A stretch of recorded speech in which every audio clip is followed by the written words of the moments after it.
Welcome to the Chess.com Community 3-Check Championship. Let's go. I'm your host, James Canty III, and I'm joined by the one and only Grandmaster Hammer. Hammer, how you doing today? You bringing a hammer today for this 3-Check? I'm hoping so. I'm looking forward to it. 3 checks is my favorite variant. Really? I didn't know this, actually. Well, what makes it your favorite variant? I think it's just so good to practice your calculation. 3 checks is full of tricks, and you have to accurately assess sacrifices to lure the opponent's king into the open so that you can give the 3 checks required to checkmate or win the game. So I just think it's a very enterprising variant. I had no idea about this. I actually played, I was like 2100 3-Check. I didn't know about the calc work. So now calculation. Oh yeah, we're gonna be playing some 3-Check on stream. So that's gonna be fun to hear it from Hammer here himself. Now let's take a look at the format, guys. What do we have in place today? You gotta know what's going on. We have 8 players, double elimination bracket, and all matches consist of 4 games. With the first player to 2.5 points will win. The time control is 3-0 there, so that's very important. Did you usually play 3-0 in your 3-Check games, Hammer? I mean, I don't necessarily play that much 3 checks, right? Because you don't really get a lot of these variants struggle with that. There's not too many people available to play at all times, which makes events like this one so special because here all the best 3-Check players are like, this is the highlight of the year. This is where I get to showcase the prowess in this unusual variant of chess. That's very important, of course, as you have a lot on the line here. You get to play, you also have the variants, and you also have the money involved too, as well, as you see here with the prize pool of $2,500. First place, nice payday, $750, all the way down to 7th place with $100 there. And are you a streamer? Do you like to stream? Are you streaming this event? Top streamer will get $100 for their efforts here on the 3-Check day. So, I mean, that's going to be nice. I'm actually excited to see what happens with the field and the brackets. First seed is Nico S. In fact, seeding is based on the order of qualification from the Chess.com Blitz rating too, as well, as you see there on the right. So, anything stand out to you here, Hammer?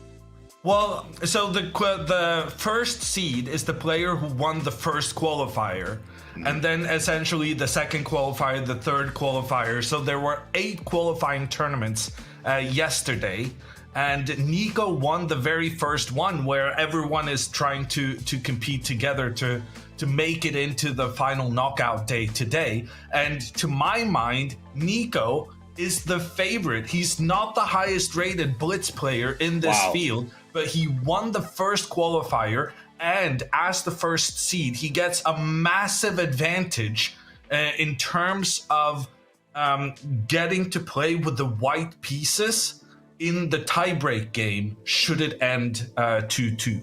Ooh, you got any predictions here? Is that your favorite there, Nico? I think my predictions is just going to be these seeds in order. Because what's interesting about 3-Checks is that it works kind of like tennis. The advantage of having the white pieces is super high in 3-Checks, much more so than in regular chess. And it's kind of like then tennis. Like the advantage having the serve. When are you gonna write a book on? I'm expecting I'm expecting very close matches, and Nico's advantage of having the white pieces in case of a tiebreak 2-2 could be decisive. It's like having the serve in the deciding point. And we're expecting you to write a book on 3-Check at this point, Hammer, with the percentages and the tennis and the analogies. I would read it. It would be a bestseller. We all know this at this point. So now let's get the bracket up to see who is playing who and what is going on in that bracket up there. As you see, of course, anything stand out to you on the bracket there, Hammer?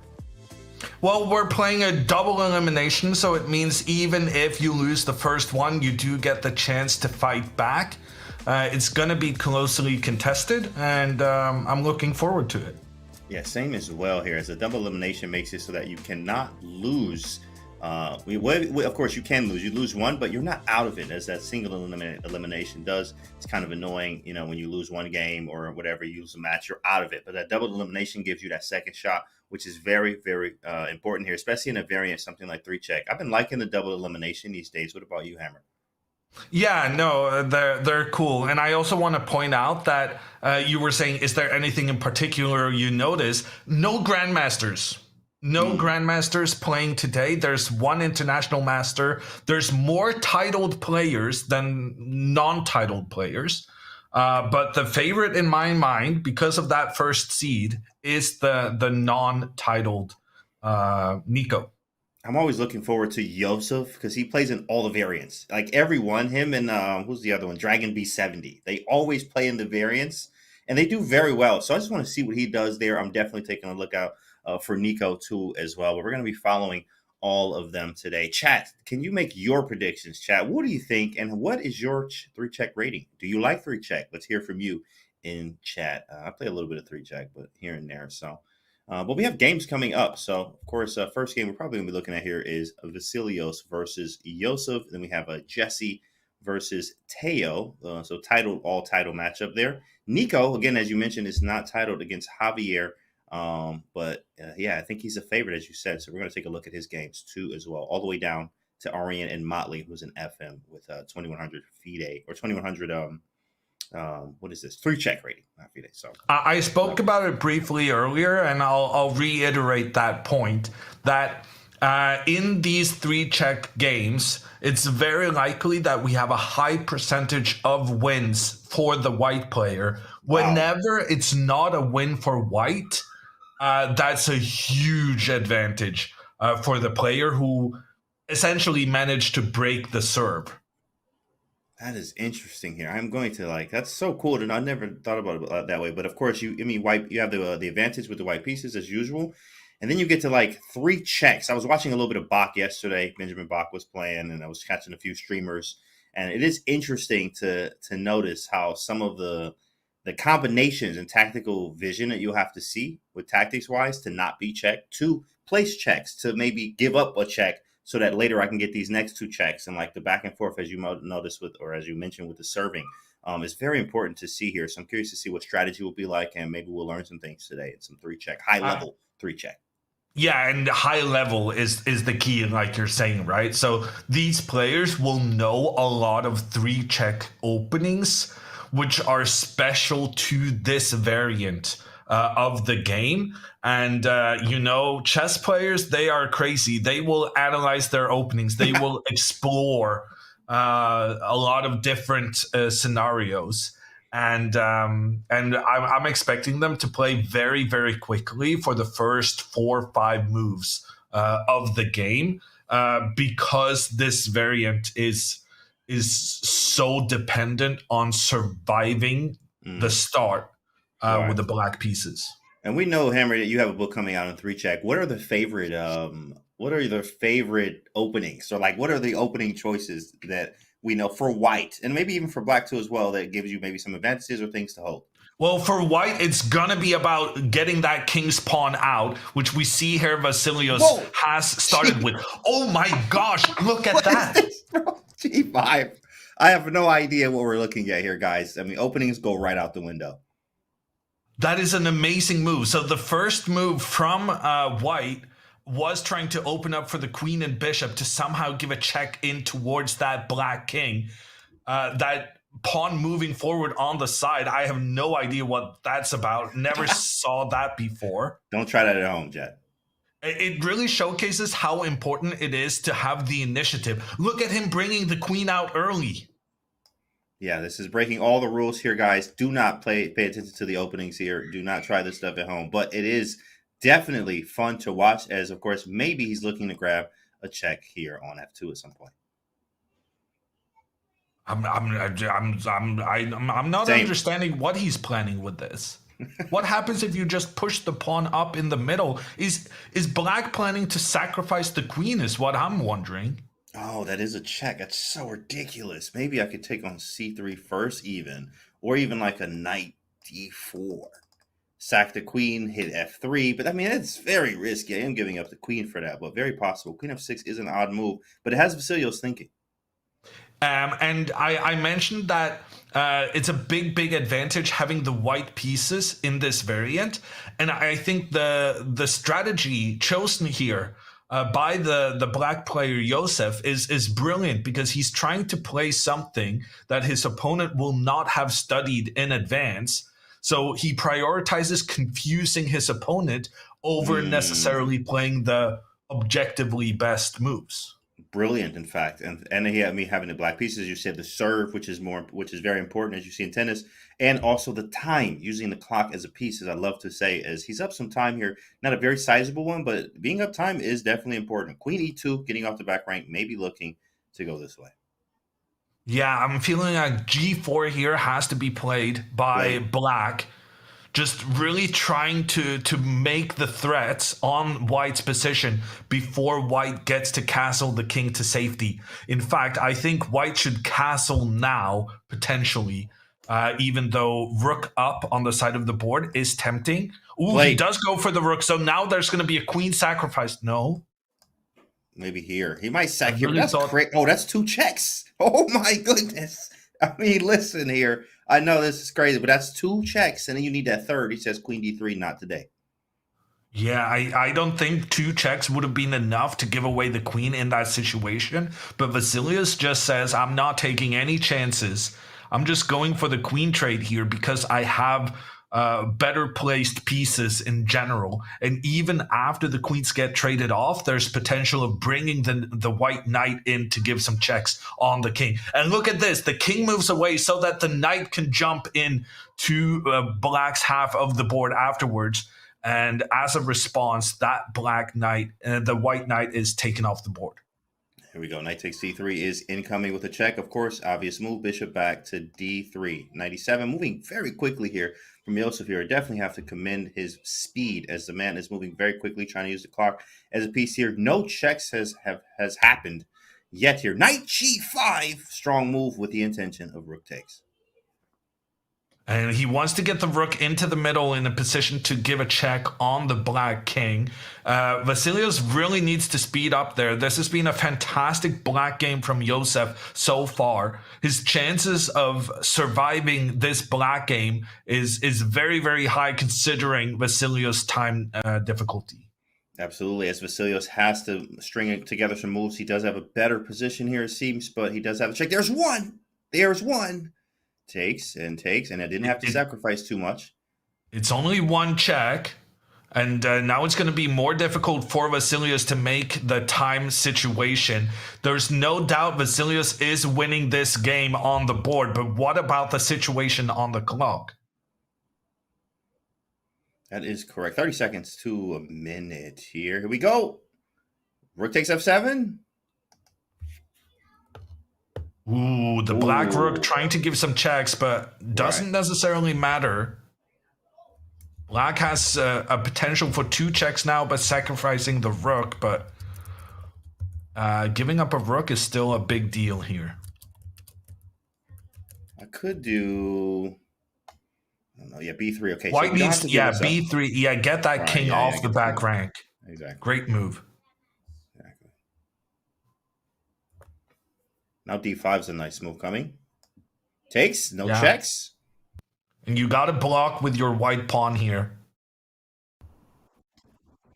And we have word that Nico has won his first game. Wow. Already. Yeah.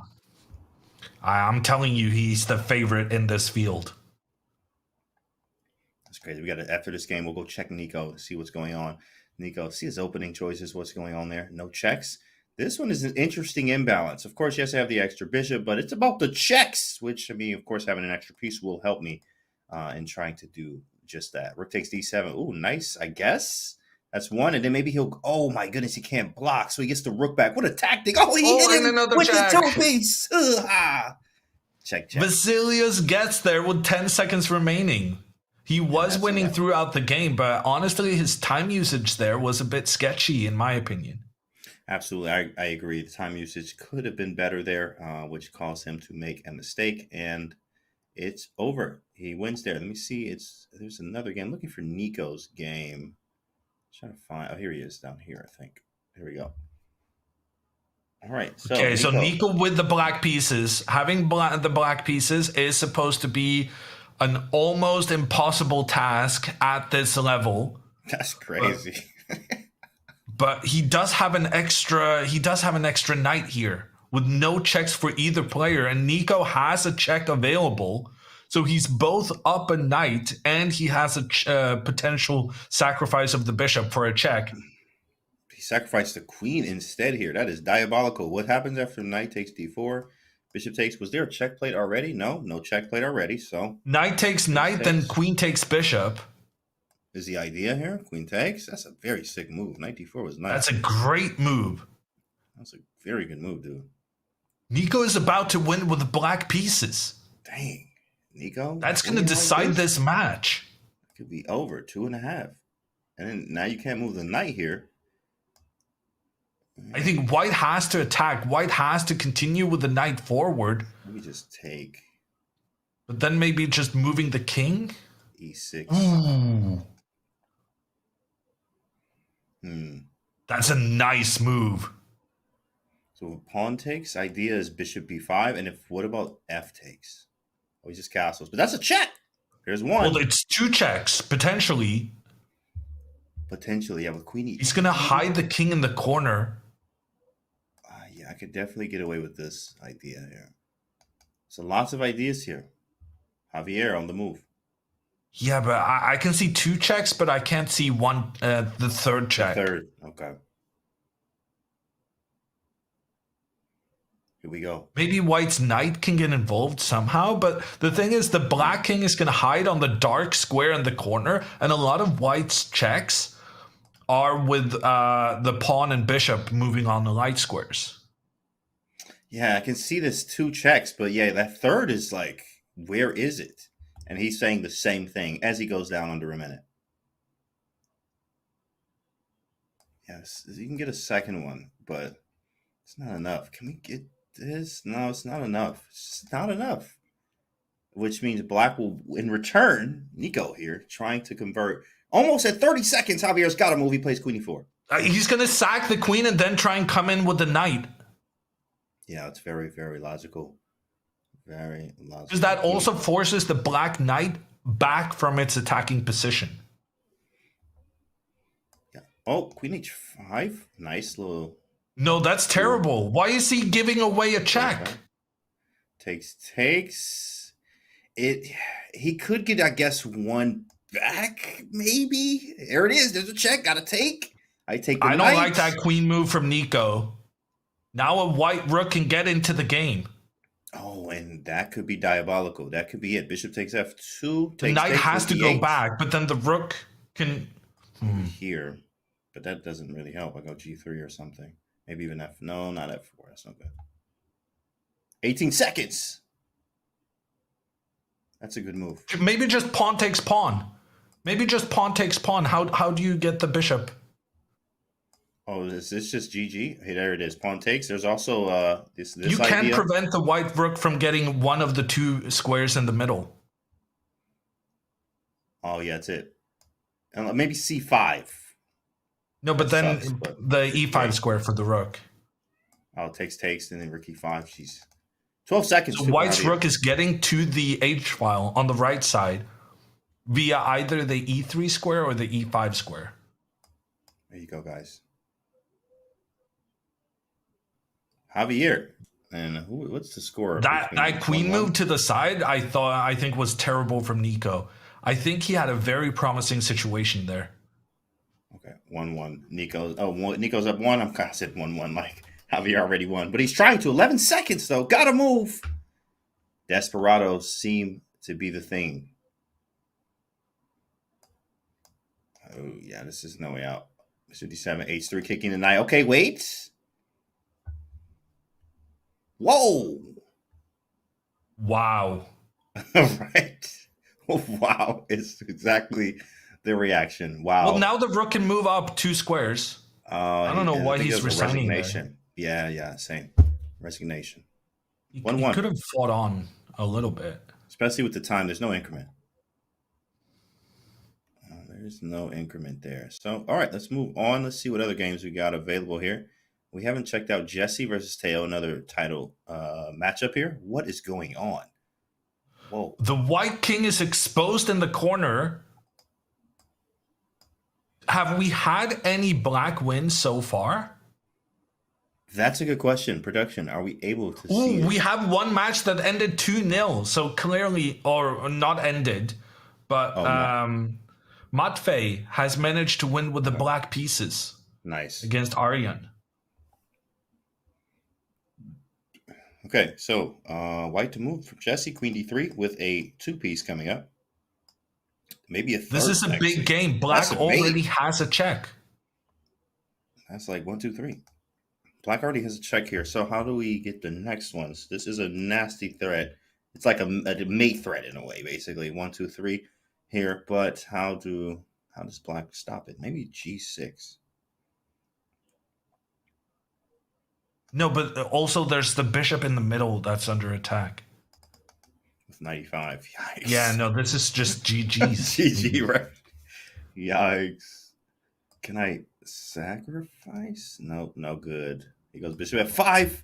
Okay, so he stops. But I mean, again. Oh, that's 95. brilliant. If knight takes knight, then queen takes.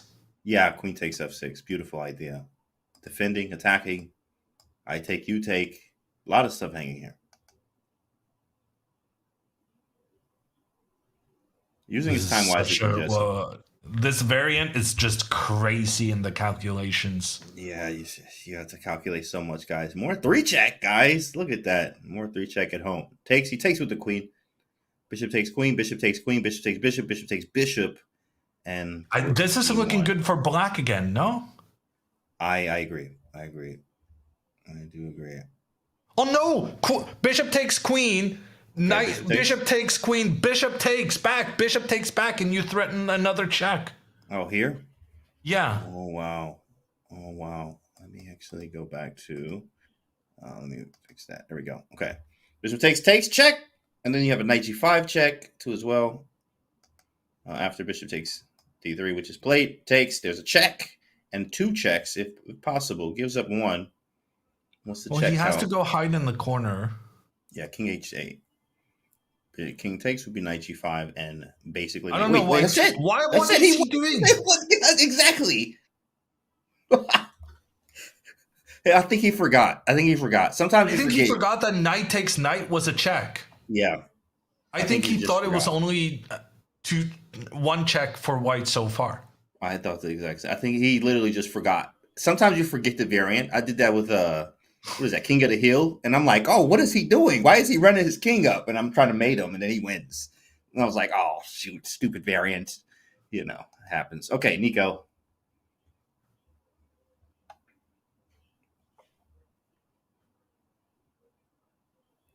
What's going on here? What is the score between these boys with Nico? It's 1-1, right? Yeah, 1-1. Okay. 1-1. Honestly, good job by Javier getting to this position with the black pieces. This seems unclear, which is always kind of like a big success with the black pieces. If you can muddy the waters, that's usually a great thing. That is nice. That is nice to be able to muddy the waters there. In fact, as in regular chess, man, Hammer just spitting the facts here, just like all day. If you can muddy the waters here, it always is something here. Sam Clopen, what's up, Sam in chat? I'm very surprised by that bishop retreat. I felt that was a good moment for black to sacrifice the bishop, I feel. On G3. I thought the same. Looks good. Maybe G4. Is it worth it? I don't think so. I think it goes with the B6 route. Aiming maybe this. Yeah, I didn't understand either, right? Yeah, but at the same time, you're allowing the white rook to start pointing down against the black king. Not sure I like that sacrifice. And here it is. Rook is here. Queen may be over to h5. Maybe not now. Bishop takes. No. This knight is annoying. Maybe a bishop e3. Yeah, I like your suggestion. Just get the pieces out. Yeah, let's get the pieces out. And we just had word something's going on in the Vasilios game. Where is that at? Let's scroll up. Vasilios. Okay, right here we go. Something's going on in this game here. Wild. He went for this G5, G4 stuff again. This is a crucial So the game. situation in this match, this is the playoff tiebreaker. It's 2-2. Both players have won their games with the white pieces so far. If Vasilios wins this one, Yoseph is knocked out. No, I mean, sorry, relegated to the losers bracket. I forgot it's a double LM. That's right. That double LM is so different, guys. You do have a second life. So it's always different. Not that you want to use the second life, but you have it if you need it. And Look at Vasilios going for the end game. But he has an extra bishop in this scenario, and that extra bishop is more valuable than the one check Yosef has, I believe. one check, very important. And 94 with knight of 6 coming next. We do have word that who is that? Oh, Ragov has won again with black. Man, he's going off. 2 wins with the black pieces is an incredible performance. Diabolical, if you will. B6, knight of 6 is a very good move. You do have the check coming. Where's he at? Now he could get one check off, and it takes, and there's a second check here. I don't see the value of giving one check for giving up control with the well-placed pieces in the middle. I want to go something like bishop. Okay, I wanted to go further with that bishop to prevent black from castling. Very nice. If I castle queenside, risky, but does Yeah, aim. no, but now the black king is about to castle. That was a bad move from Vasilios.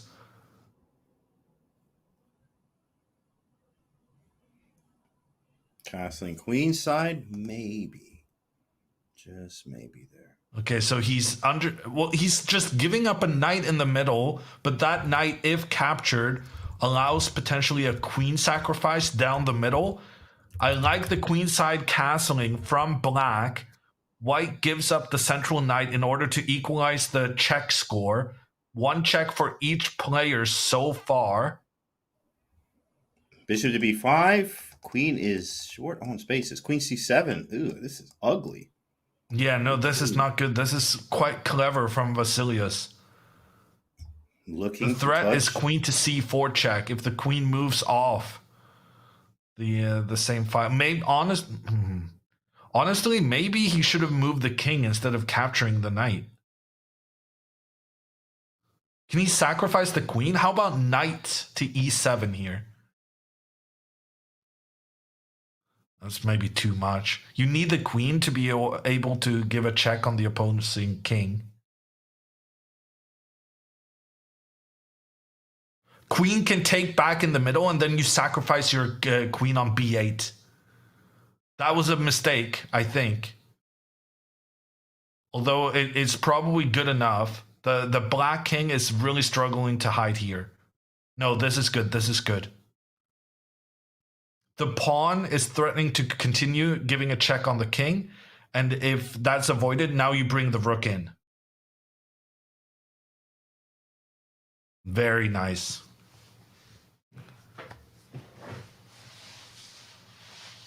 Vasilios goes through to the next round in the winner's bracket. He gets that third check, sacrificing.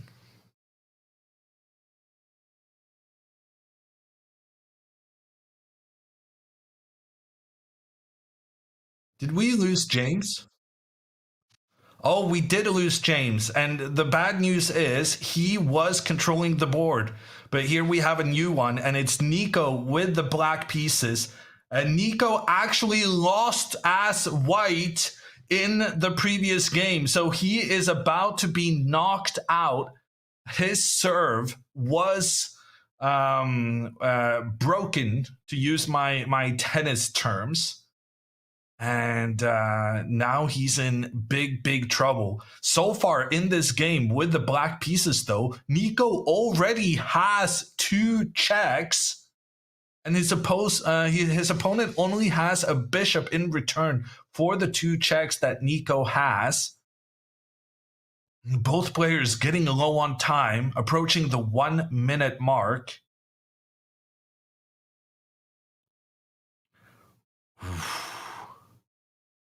But where's that third and decisive check? That's what we're wondering. That's what Nico's wondering as well.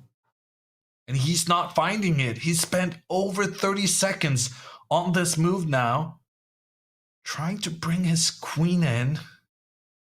The white king appears well protected at the moment, but the white king is very dependent on its queen staying close.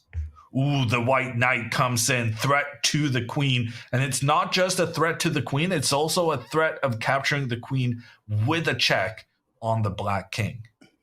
Okay, and yeah, this is nice, right? Knight c7 type ideas.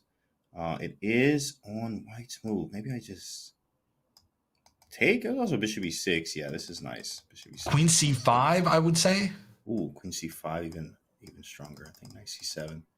Bishop takes c6 ideas. Everything's here. What? Well, queen c5 threatens knight takes c7, bishop c6 check, and then queen f8 or something. Three-move threatens combo. the three checks because you get the queen involved to make the third check. Javier, under 15 seconds here. You got to move. There it is, queen c5. He finds a very. He spent way too much time on that move. If Nico can now just find something that doesn't lose instantly, he can win this one on time to equalize the match. He's got 20 seconds, Hammer. He moves, takes. That's one. He takes. That was a good move, actually. Oh, and now check. queen b5. Yes. Oh! And Nico knocked down to the loser's bracket while Javier proceeds in the main one. Very strong stuff. It looks like we are set. Games are finished there. Wow, that was incredible.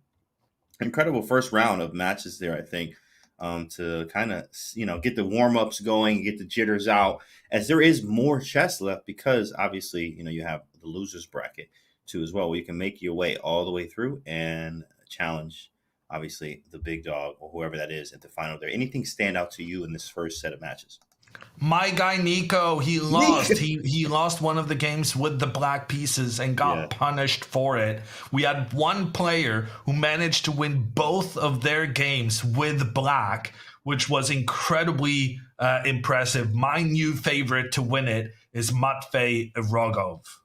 Wow, that's your new favorite here. That is awesome. I'm actually happy to see kind of the combinations and things that are happening here. We're learning as we're going, but also having a good time and calculating too as well. But it's more where this came from, guys. We're going to take a short break and be back with more action right after this.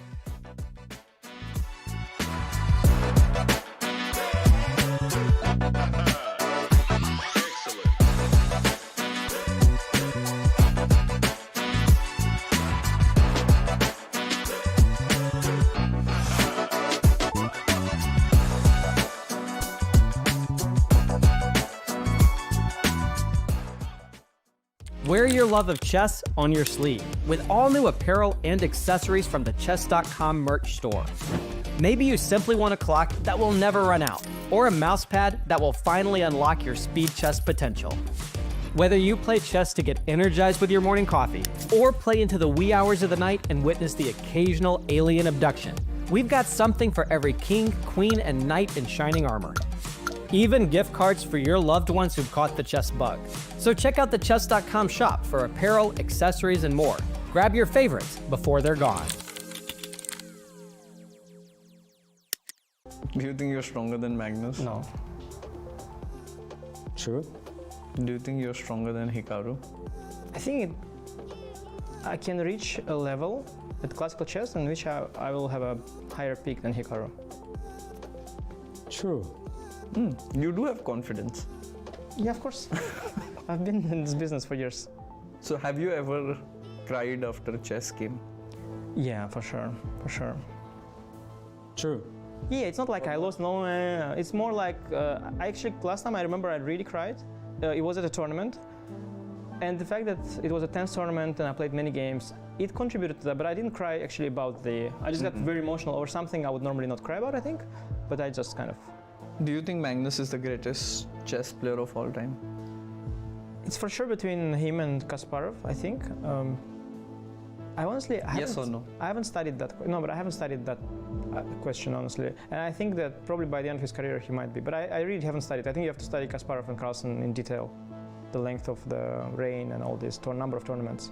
I think it's like there is a mathematical answer to this, but I haven't studied it. I don't know if he even cares. Yeah, actually I don't. I literally don't. I actually don't care. He literally doesn't care. No, it's not a relevant question for me. When people say that they literally don't care about something, do you think they mean it? When people say it, maybe. When Hikaru says it, no. True. Do you watch Hikaru streams? Very, very rarely. True. If I was on a trial and you knew that I'm guilty, will you try to save me or throw me under the bus? No, I never want to save someone who's guilty. But it's not murder, it's a small thing. No, well, online cheating, bye-bye. Bye-bye. You're on your own, buddy.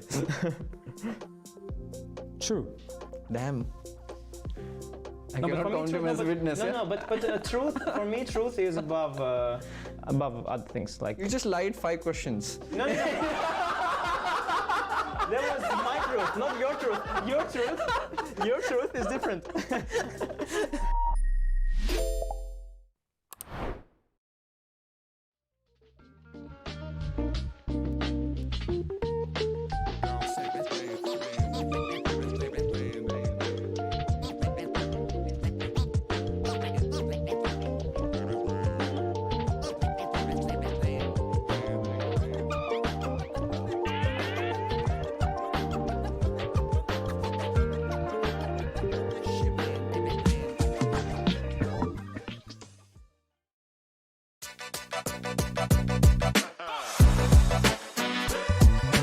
Let's go. Welcome back, guys. I'm James Canty III here, and I'm joined with Grandmaster Hammer. This is the 3-check championship. Of course, we already had a lot of action, so let's take a look at kind of what happened here as we have our bracket for the next set of matches here, where we have Matvey or Lagrave versus Javier, and we have who is that down there? Vasilios versus Jesse in that part. Now that's a semifinals here. How do you feel about that so far, Hammer?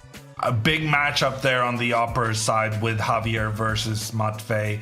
Matvey winning 2 games with the black pieces. Incredible performance by him in the first one.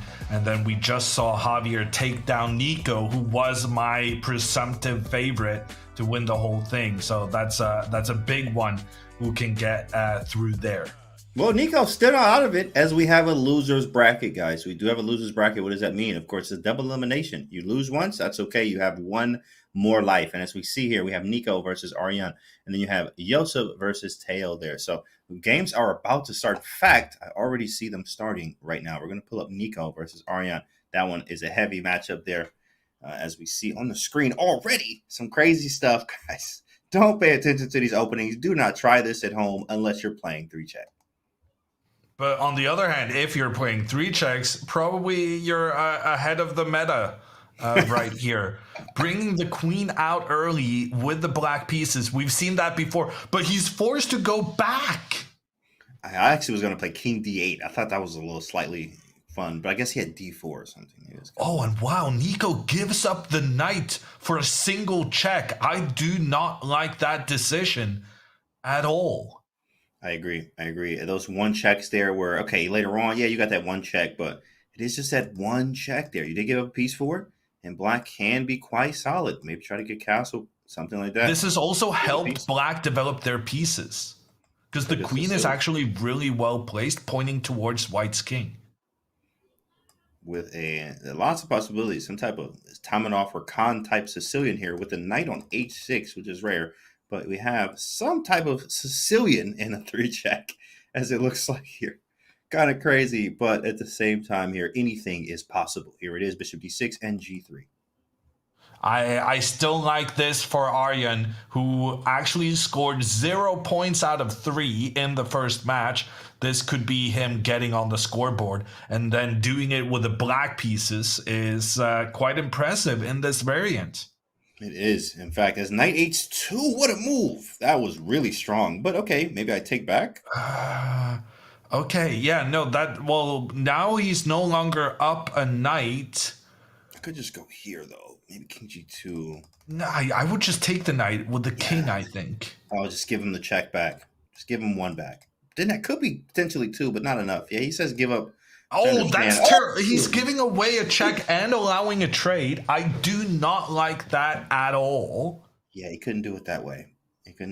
Nico is not in good form right now. But hey, it's only one. It is 1-1. Calm yourself down and try to convert here or stay in the game. Another sacrifice. I don't like that either. I mean, I'm not discounting that these guys are just better at the game than I am. Ooh, if Bishop had taken rook, he would have sacrificed his knight and then his queen. And then the queen, yeah, I saw that, right? But he has king h1, I think. I think he could have went king h1 after a knight f3, which is crazy. Okay, so he's looking for that.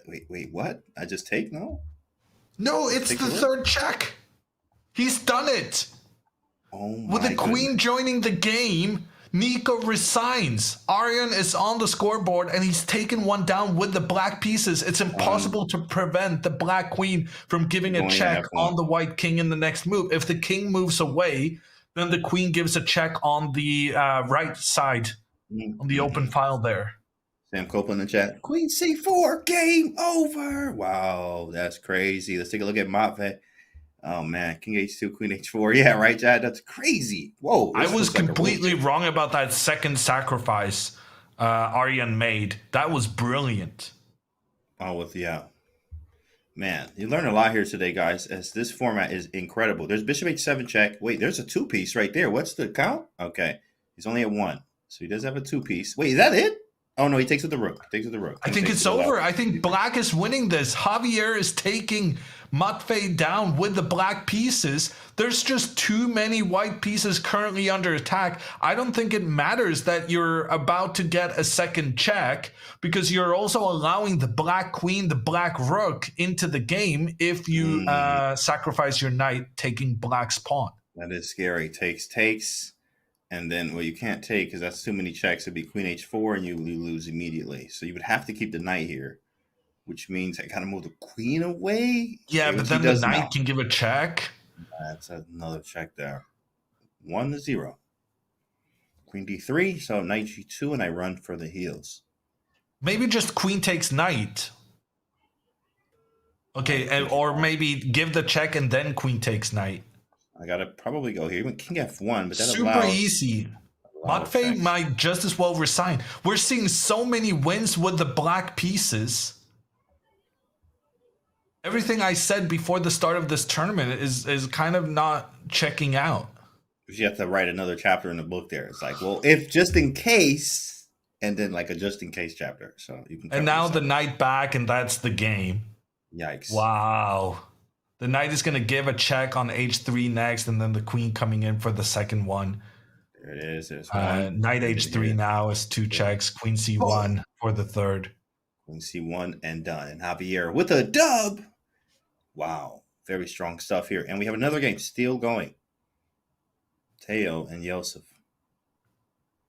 Okay, so the score in this match so far, this is the loser bracket. The loser from this match is going home.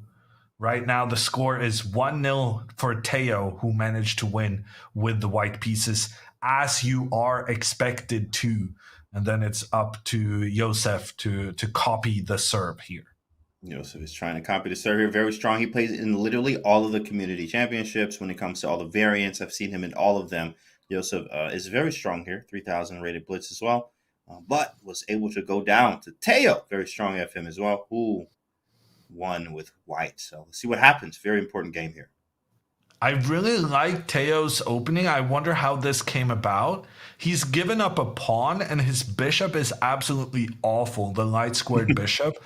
Kind of being stopped by his own pawns.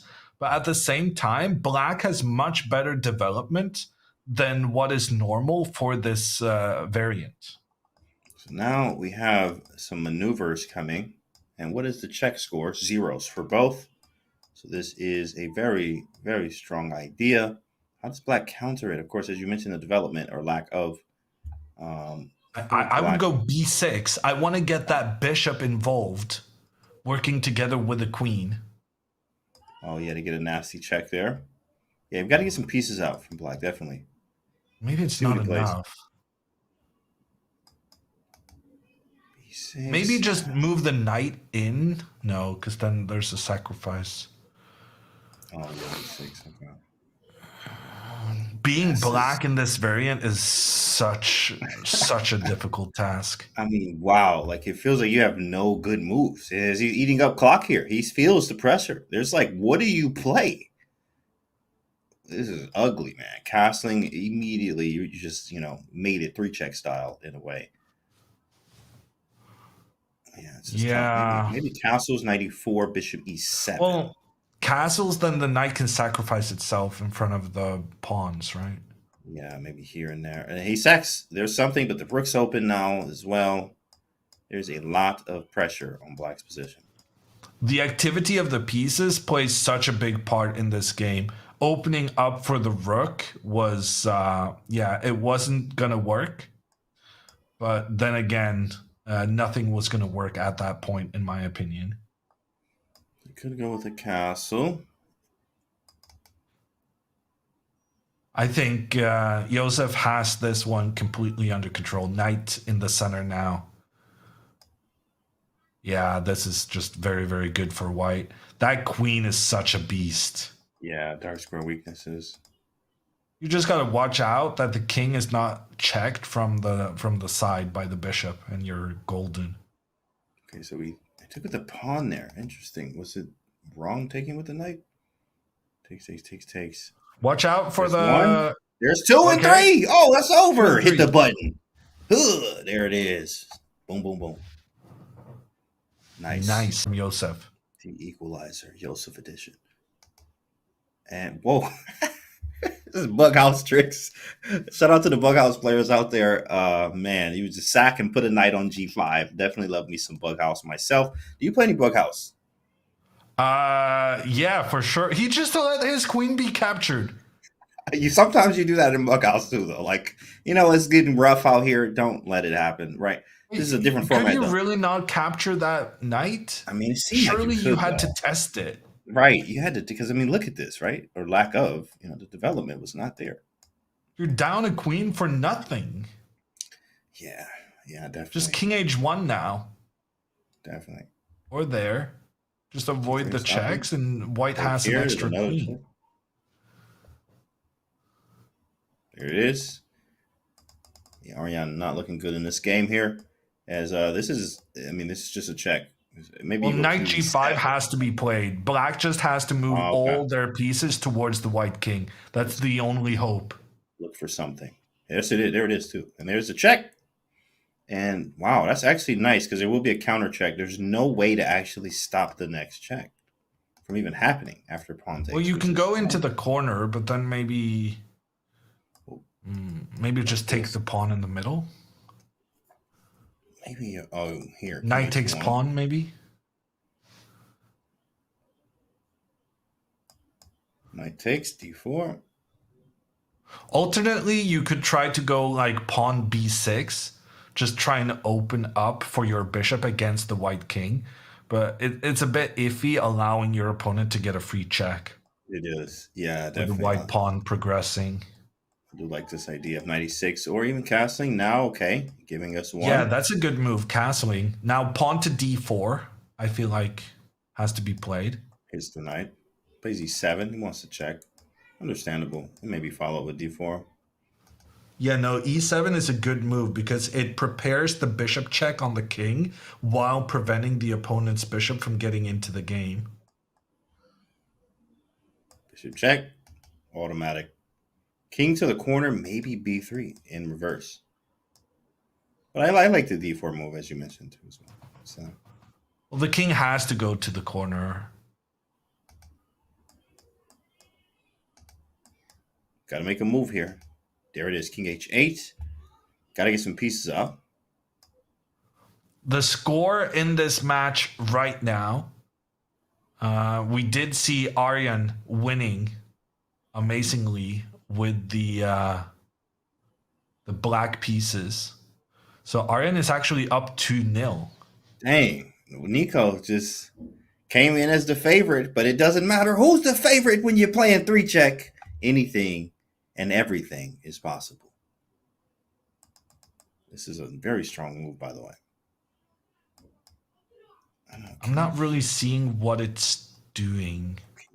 But it should have been easier for white than what it is. Bishop takes knight, I think, is a good move. You take a bishop that wasn't participating in the game, and you take out one of the pieces that could have given checks on your king. So now, Black has a choice. He says, no, I'm going to take it back. Keep a check alive, but, I mean, you don't have enough. If we had a nice combo here. I'm not sure about that pawn move. Maybe now pawn to b5. Stronger. I like that. b5 idea. Yeah, no, this pawn move I don't like at all. He should have just brought the queen into the middle and started attacking the knight in the center. Retreating the bishop, I think, is a decent move from Aryan because it protects the king in the corner. So now there's no dark square checks. I don't have a dark square bishop, but the queen. This is a nice move, covering the tracks on the light squares. Surely Nico should be winning this. He's up a queen for a bishop, and he has an extra check. Only one check so far. Very strategic, this game, as we will say. Aryan down to 23 seconds. Yeah, he's down a queen. He's down on time. He's down on everything. Surely Nico is going to get this one. Nico should be able to get away. Wow. Ooh, now blundering the bishop in the middle. And he doesn't go for the bishop. What is... There was a knight fork there. Not here, yeah. And now the queen just gets in. And the queen in the middle, that's check. That's a wrap. Nico with a dub. And in the winner's side, we have 4 wins with the black pieces. We just heard this from production. That is crazy. 4 wins with the black pieces in the winner's side. Unbelievable. That's crazy. I'm not even going to lie. Let's take a look at Vasilios. If black is winning like that, we got to take a look at what's going on with these boys. That madness. So the starting position in 3 checks is like very close to winning for white already. For black to win 4 games in the winner's bracket of the 3 checks final, that's incredible. These guys are managing to survive some very, very tough situations right out of the gate. Anything can and will happen when you're playing 3-check, as we know today. In fact, we thought we knew what we knew, but they're telling us otherwise today. This is wild. Now, I do like, who do you like here, white or black in this position, actually? Like white. I'm not sure. That's funny. I like white a little bit better. How is black up a knight? What are these white players doing? How are they giving away all their pieces so early on? Yeah, right. Being aggressive. I got the white pieces. Go for mate, Check, check, check. Somehow he sacrificed. Oh, I think, is this the knight of 7 game? No, that was actually, sorry, that was the other game where he gave up his queen. What if just bishop takes bishop now? Bishop takes. Okay, he didn't go for it, but that was a very logical question. I don't like this. Now queen comes out and the queen can start pointing down against the black king. Really dislike that decision from Jesse. Yeah, I mean, and then like he had the option of taking out one of the white bishops. He should have used it. I'm also very safe. Like my king is incredibly safe in 3-check here. Like, okay, yeah, you get 1 check off, but I'm getting a lot more than 1 based off of king safety here. Bishop takes bishop. What is Vasilios thinking about? Now pawn takes pawn. Yeah, pawn takes looks really strong, and then bishop takes, and maybe. I was thinking the other pawn. Oh, there it is. He takes on E, and bishop E or bishop C, one or the other. One or the other. This is just falling apart. I'll take this one. Just take everything. Maybe even just take the pawn. Oh, that's a good move. Wait, how many checks? He got 1, so is he looking at this? That's nice. You think that's what he wants? No, he wants queen b7 check. Oh, immediately forcing. So crazy. This format is crazy, guys. He's threatening mates. Oh man. Bishop h6 steal. There Just it take it is. and bishop Yeah. a6. Yeah. This is Yeah. also good. Oh man, beautiful Okay. stuff. So Vasilios takes the lead there, but Jesse still has the chance to strike back with the white pieces. As he is going to look to do here. Let's see. Let's scroll around, see what else we got. Let's go with Javier and Rogoff. Oh, as Rogoff wins as soon as we come in. Now it's 1-1, it looks like, with these boys. 1-1. So another. Oh, this is a different game. Actually. Oh, he won with the black pieces on time. Oh, in that game? Yeah, I see. And now Javier is about to win with the black pieces. Oh, but he's only at 8 seconds. He's way up on the board. Oh, but he's allowed checks. A check, right? Oh, and there's no increment. Move. Oh, 2.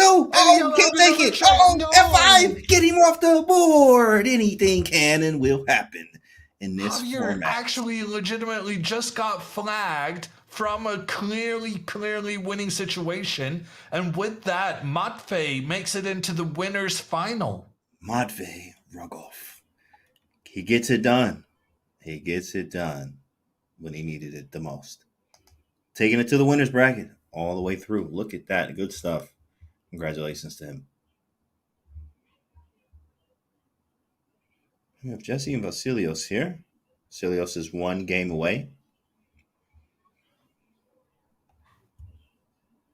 I'm very confused how white has given up the bishop against a knight without there being any checks for white.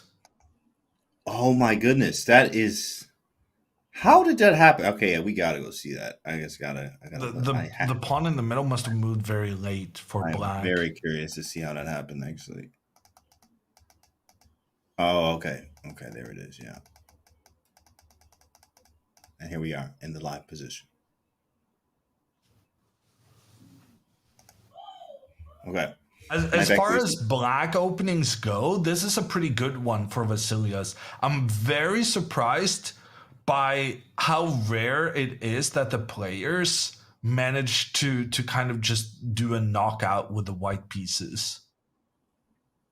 Yeah, Going into this commentary, when you're doing variant commentary, I wasn't sure what to expect. I was thinking the players were going to be like very booked up, having analyzed so many of the starting positions and the possible openings and how to win with the white pieces. But I feel like what we're seeing is that black is doing pretty well repeatedly. Yeah, it's actually right in the numbers. As you see, black has won many games here. Many games. In 3-check, where, of course, white just starts as the better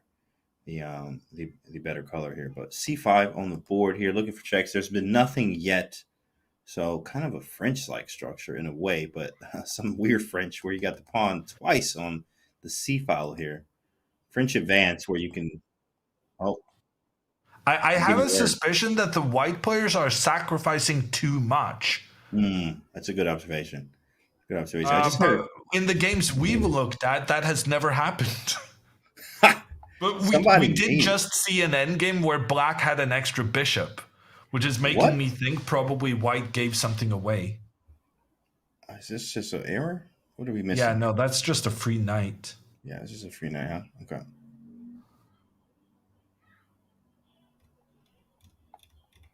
That is a free knight there. Yoseph makes it through, and Teao is officially eliminated. We just got word for there. Yoseph has made it through to the loser's bracket in the quarterfinals. So he won that with the black pieces there in order to make that happen, and gets the 3-1 win. Also with the 3-1 win is Aryan taking out Nico. Aryan taking out Nico. Nico was a favorite coming in, but anything is possible, guys. We said it many times before. It is 3-check here. God, you didn't put no money on that one, huh, Hammer? Dang. Well, maybe he wasn't a favorite. I don't know. I declared him a favorite, and I have been shown to maybe overestimate the value of the white pieces. Yes, this is the format and the story of the day, guys. Anything can and will happen here. White is looking very good in this position. Any checks? Nothing from either side. But look at the clock, James. Oh, that is crazy. I just glanced at that as Jesse is down a lot of time. You have no time. And remember, guys, there is no increment here. So anything will happen. Of course, flagging is very, very possible here. Queen f3 is an awesome move, hitting the rook, and also with some checks back here. You got to be careful. Maybe, that was a good move. Just move it back, right? Okay. Rook takes. Black castles. is about to castle. And with only 14 seconds left, how are you getting 3 checks? Correct. I think you are not. Let's just be real here. That's not happening. It looks like we do have bishop d6. Nope. Takes. And that could be You it. traded the queens with 10 seconds remaining? Yep. What are you doing, man? Yeah, he has no time. Here. He has a plan. There it is. 1. Oh man, good move. Wow. Great job from Vasilios understanding. There's 1 check. 2. Oh, wait, what? 1-1? 5 seconds. Just got a pre-move like crazy here. He's gonna Oh, do he it. had a 7 in Jesse's between. gonna win it. Check. Oh, he got him off the board. No time. Honestly, time. terrible play by Vasilios. He should have been able to stay alive there for 10 seconds. Oh man, guys. Wow, yeah, he did it with 2.7 on the clock, no increment. And He they're had going plenty to of another time to game. spare. I don't know Yeah. why we were concerned when he was down to 10 seconds. Yeah, sudden death has started between these boys. Let's pull that one up. That is a game that we have to watch here. Vasilios versus Jesse. Sudden death. They are going down this line. I don't know. This is like a thing. This G5 thing is just a thing. And knight h6. I guess this is real theory, like for 3 check. Okay, so the rook is ready to sacrifice itself against the white knight if the knight gives a check. But on the other hand, then you'll have given away a rook and a check. Right. But It's at the not a same time, clear- it would allow the black queen to get into the game, which has a lot of value. And I may be able to just go with the simple bishop e3, queen d2 castles after knight f6 and takes. Yeah, he's going for it. Rook takes, queen takes, bishop e3. I don't like this necessarily. It's powerful. There is some stuff. He's going for it. Bishop b4, queen d2, knight f5. Castle. I'm not convinced by this. Black is getting their pieces out very nicely right now. I think as long as there are no checks, I'm good. There's knight f5 and probably There's get out knight of takes on d4. Potentially. Oh, that's a sick move. That is potential. Bishop b5. Definitely got to throw that in there. Bishop d7 probably. And king b1 to go knight d5 maybe. There's also another, what? I just got word there's another sudden death game. What? This is crazy. Sudden death in both the winner bracket matchups, but neither one of them were 4 white wins, which is to be expected. Right, yeah. Instead, both those matches had 1 win with the black pieces and 1 win with the white pieces for both players. Might have to start saying black is the favorite. Man, knight takes d5. Is this a move? This is crazy, but does this work? Takes, maybe check. No, you're just getting one. No, I think it works, and he's played it. For it. He goes for it. But what's the follow-up, though? Because, I mean, I have 1 check. On d5 after. Oh, but after pawn takes? Well, then you just give a check on the e file. There's and 1 it's check? over. And I guess, okay, yeah. And you get He that already second has check. one Oh, check. you're right. Yeah, he has 1 check. Oh, okay. I had to check that. So knight d5 does work. Very sick move, yeah. And then check and be done. Oof. Dang, you might have to go. Where do you go? Wait a second. Well, you have to take the queen. I don't know why he's thinking. You just have to take the queen and pray. Oh, and go knight, king d7. Might be it. But then knight But takes. then knight takes rook is over. Yeah. Yeah. Knight b6. King back to. Oh, yeah, it's over. Nice No, sack from Vasilios. And he's going to be through to the winner's final. And the He big finds question now is who is he going to play there? We predicted the line, and the There it third is. check puts Vasilios through. Let's switch to the other game to see who he will face. There we go. Raghav versus Javier. No checks on the equal board on yet. number of pieces, but black is struggling to get their bishop into the game in a good way. Bishop is absolutely terrible, guys. Absolutely terrible. Bishop, h6, strong move. Knight moves away. f3, most likely. h3 is a move, but pretty gross for the square. Honestly, black is reasonably solid here, but Javier is way down on the clock. Maybe bring the rook into the game. Yeah, this one's going to be a positional one. Very positional one. He should have moved the bishop and then tried and sacrifice his rook in the center. Yeah, rook nice. to e4 now is a classic sacrifice. Vicious stuff there, Petrosian-esque. It really is. Very nice. Bishop c2, the b3. Maybe not. Yeah, rook e4 is a very nice move, guys. Definitely pay attention. In real chess, in fact, guys, this is a very good move. And after it, I think black is better. Yeah, you can't even get rid of that. Yeah, that's nice. It's just a very strong move there. Very strong exchange sacrifice. Very positional game. This is the most positional game we've seen all day, guys. You never would think this would be a variant. Queen h4. That's nice. He wants to trade. Now f5's hanging, but g6. There it is. Locked up. I mean, Could we have the first draw of the day, James? Maybe a first draw ever in 3-check. Like, I don't think definitely not ever, but oh man. Oh, that's a good move. Knight c4 is annoying. I'm still kind of liking black's position here with the rook e4 idea. Love a rook e4 idea. Guys. These guys are showcasing a lack of normal chess understanding by not sacrificing the rook. Like sacrifice the rook. What do you do? Okay, rook e7 is incoming. There it is. Rook e7. Rook e7. Great there move. it is. That's and then game knight over. f5. And then king f6. Knight takes. Rook check and game over. Javier had multiple options of trying to close down and utilize his extra pawn in the center of the board. Instead, he's fallen victim here to a trick, and that's it. He's done. Yeah, Matvey gets into the winner's final.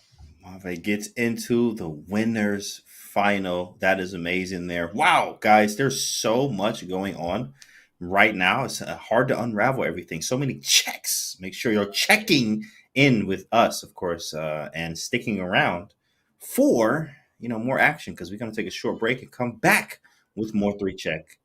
But in a minute, we actually have to check. We have some merch for you guys. So who likes merch? We all do. Pawns get zapped up into space. Pawns serving up, a cup of coffee. We don't do boring merch here at Chess.com. Upgrade your closet and your home with t-shirts, mouse pads, clocks, and more. Visit go.chess.com/merch or use command merch in shop. So it's going to be fun. I'm going to give you some merch. You got some merch there, Hammer? Oh, I'm kind of hoping to get some looking at this. All right, Danny, listen, hey, get us some merch, okay, for free. Perfect. Appreciate it. We'll probably be getting that in the mail. In the meantime, we're going to give you guys a short break. We'll take one too as well, and we'll be back right after this.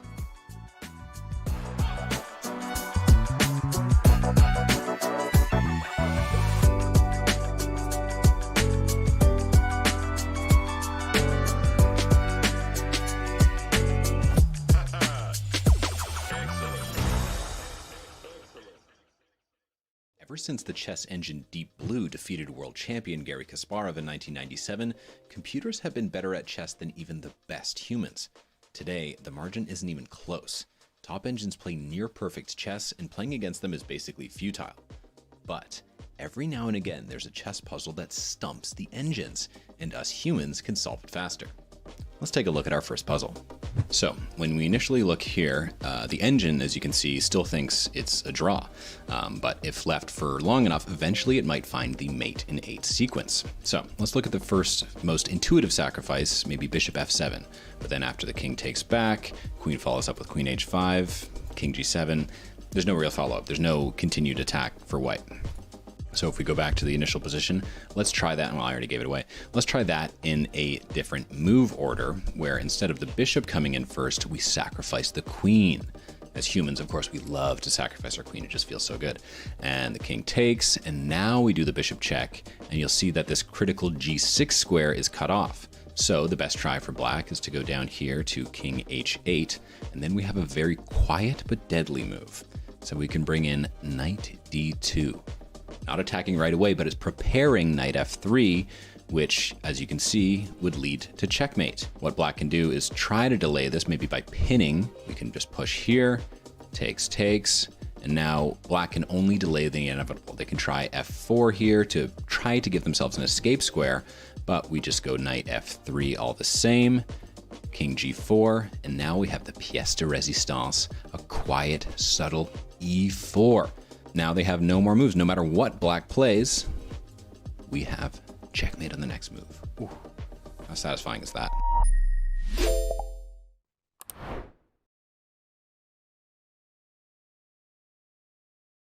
Looking for new ways to enjoy chess? Check out our schedule of Chess.com community events today. Mondays, play rapid opening roulette and expand your opening repertoire with a new opening each month. Tuesdays, compete against other Untitled players in Untitled Tuesday. Battle your way to the top in Arena Kings on Wednesdays. And finish the week off each Saturday with the blistering Community Bullet Brawl. All happening in the Community Club on Chess.com. This right here is how I use Chessible and why. I've been using it for a long time. I mean, if you look up here, I actually have my streak. It says 1,231 days, right? You're gonna forget a lot of the things that are in the book. Chessible came around. When I got on Chessible, it's literally, I was already doing that. So this is now a game changer because I can do it faster. It's online, it's in front of me. All of my books are here. There's gonna be folders now so I can categorize by white, black, and tactics in game. But I literally have everything in one area. As you see, I'm scrolling here. This is why I like this. So they're like, how many Chessible books you got? I'm like, all of them. How I use Chessible is actually, I do a lot for the opening training. I do tactics on here. I do calculation. I do in-game. I do everything but the database. All my training on here all the time. Chessible is the wave. This is why I like to use Chessible. It's actually helped me. I remember even online, I was only like capping out at 2350, almost 2400 in Blitz and Bullet. My chess com is 26 with a high of 2774 in Bullet. And I blame all of this, like success really is just working on Chessible, just being honest with you.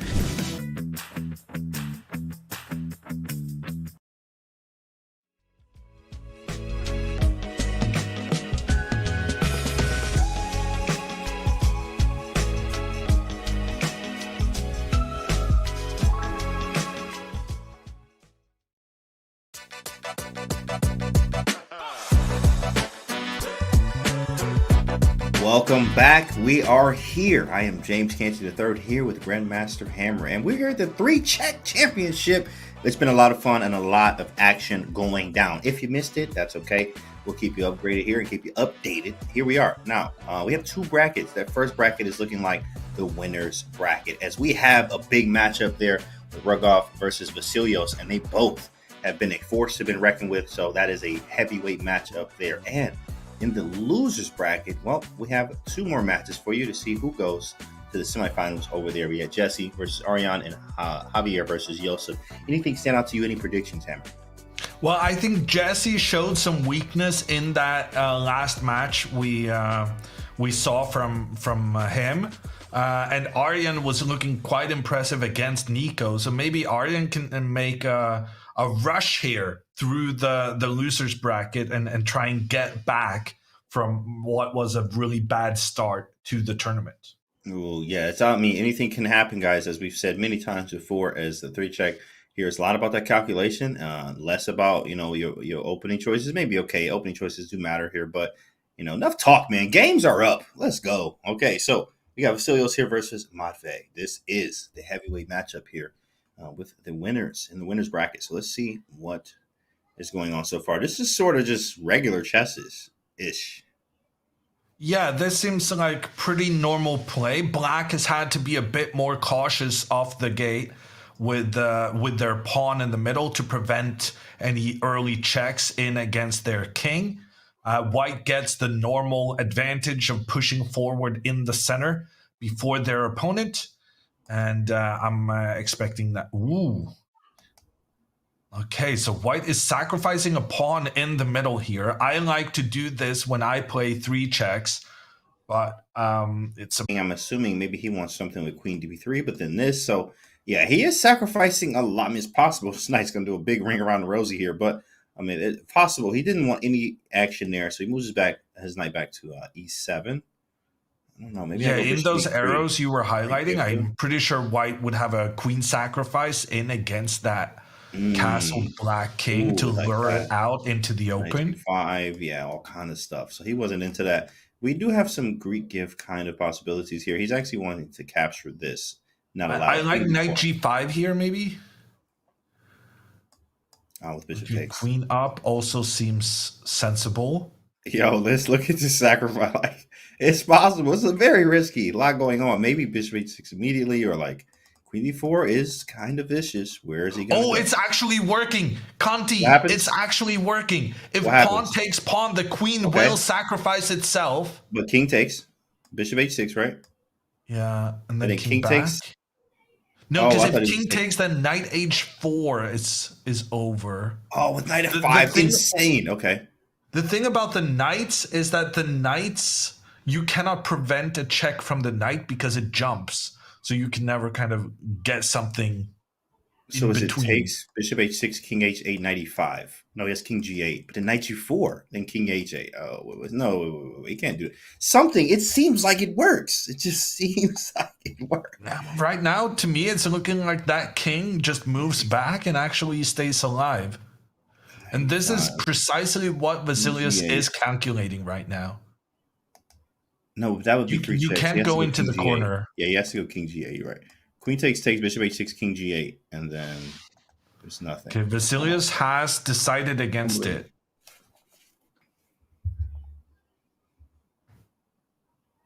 Hitting the knight. Honestly, this looks pretty good for white still. White is down a pawn, but they have a great attack. Queen now over to the right flank. Gonna get that bishop in right after. And then some type of rook lift for the win. Yeah, no, this is looking amazing. Look at how much easier the white pieces are getting into the game. And I think a repeated feature of these 3-check games, the light squared bishop for black, it always struggles getting into the game. Yeah, that is correct. We've seen that time and time again, as you see. And he did bring the rook in. All his pieces are very active, but this bishop is an absolute monster, kind of defending some things. Bishop g6, what a rock here. Like, you are not getting through here unless you get some sacrifices. F4? Maybe you actually have to go for the queen trade here as white. Black has done an amazing job of safeguarding their king. Okay, rook e3. Where is he going? Somewhere.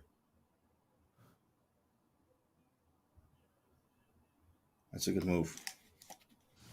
It's a very good move. The queen is now threatening to capture the knight in the center, so the knight trades off, but then the queen is doing a good job protecting the black king. Are we going to see a black win here? It could very well happen. My theory of the white pieces being equal to a serve in tennis is getting absolutely shattered by these players who are just doing an incredible job defending with the black pieces. Matvey has a big advantage here, and they're equal on the clock. Both players under 30 seconds now. Here we go. This is a 30-second game. No increment, guys. No increment at all. I play a lot of 30-second chess, and this one is, okay, I would feel like I have a lot of time here, but I'm not playing 3-check. In fact, that's regular chess. This is 3-check. Now, lots of pieces. Oh, wait. Oh, and he blunders the queen. What? What a He mistake, just... but he my was goodness. never going to win that anyway. Matvey just had that game completely under control. The knight was so much stronger than the bishop because the black king could just sit on a light square, and then the dark squared white bishop could never check the king. Yeah, oh, that's crazy. Yeah, opposite, well, not opposite, but yeah, he can never check the king there. Yeah, especially you're not on the right color complex. Here we go. Next game. Wow, queen hang, and it happens in all time controls. Less in classical, but wow, that is over. Queen gone. Now you got to come back. This looks very risky with this f5 like this. This is just, I think this is not the way in this format. Very risky. I mean, d4, d5, like, yeah, I'm going to open everything up here. It's fascinating watching these openings, seeing how they're trying to just make crazy sacrifices both with white and with black. Yeah, knight d5, like vicious. I'm just thinking, hey, the regular chess way, d4, d5. He says, no, knight d5. Okay, cool, bro. Thank you. I'm loving black's position here. I think white has played this terribly, and black is about to get their bishop on the diagonal, pointing down against the white king. Yeah, white just got that check, but is it really that big of a deal? I mean, if we can get this queen here, but that's a long shot, and it's not honestly, even that check was really, really good. The key is that you're going to get rid of your central pawn afterwards, which will then open up for your rook to attack against the black king. So it was much better sacrificing your knight for nothing, because he could have also sacrificed the knight for a pawn, but in that case, the black queen would have gotten into the game. Yeah. Which now it's just locked in right now behind the pieces, as it is my face move, looking to clinch another one here. I'm thinking maybe an h3, but sacrifices are very, very common here. So maybe it's just a d4. Pawn takes. There's too many options. It's like someone h3, d4. Do I take? What do I play? I think Vasilios is going to win this. I think we're going to get one of those double black wins. Here's an idea. Knight f5.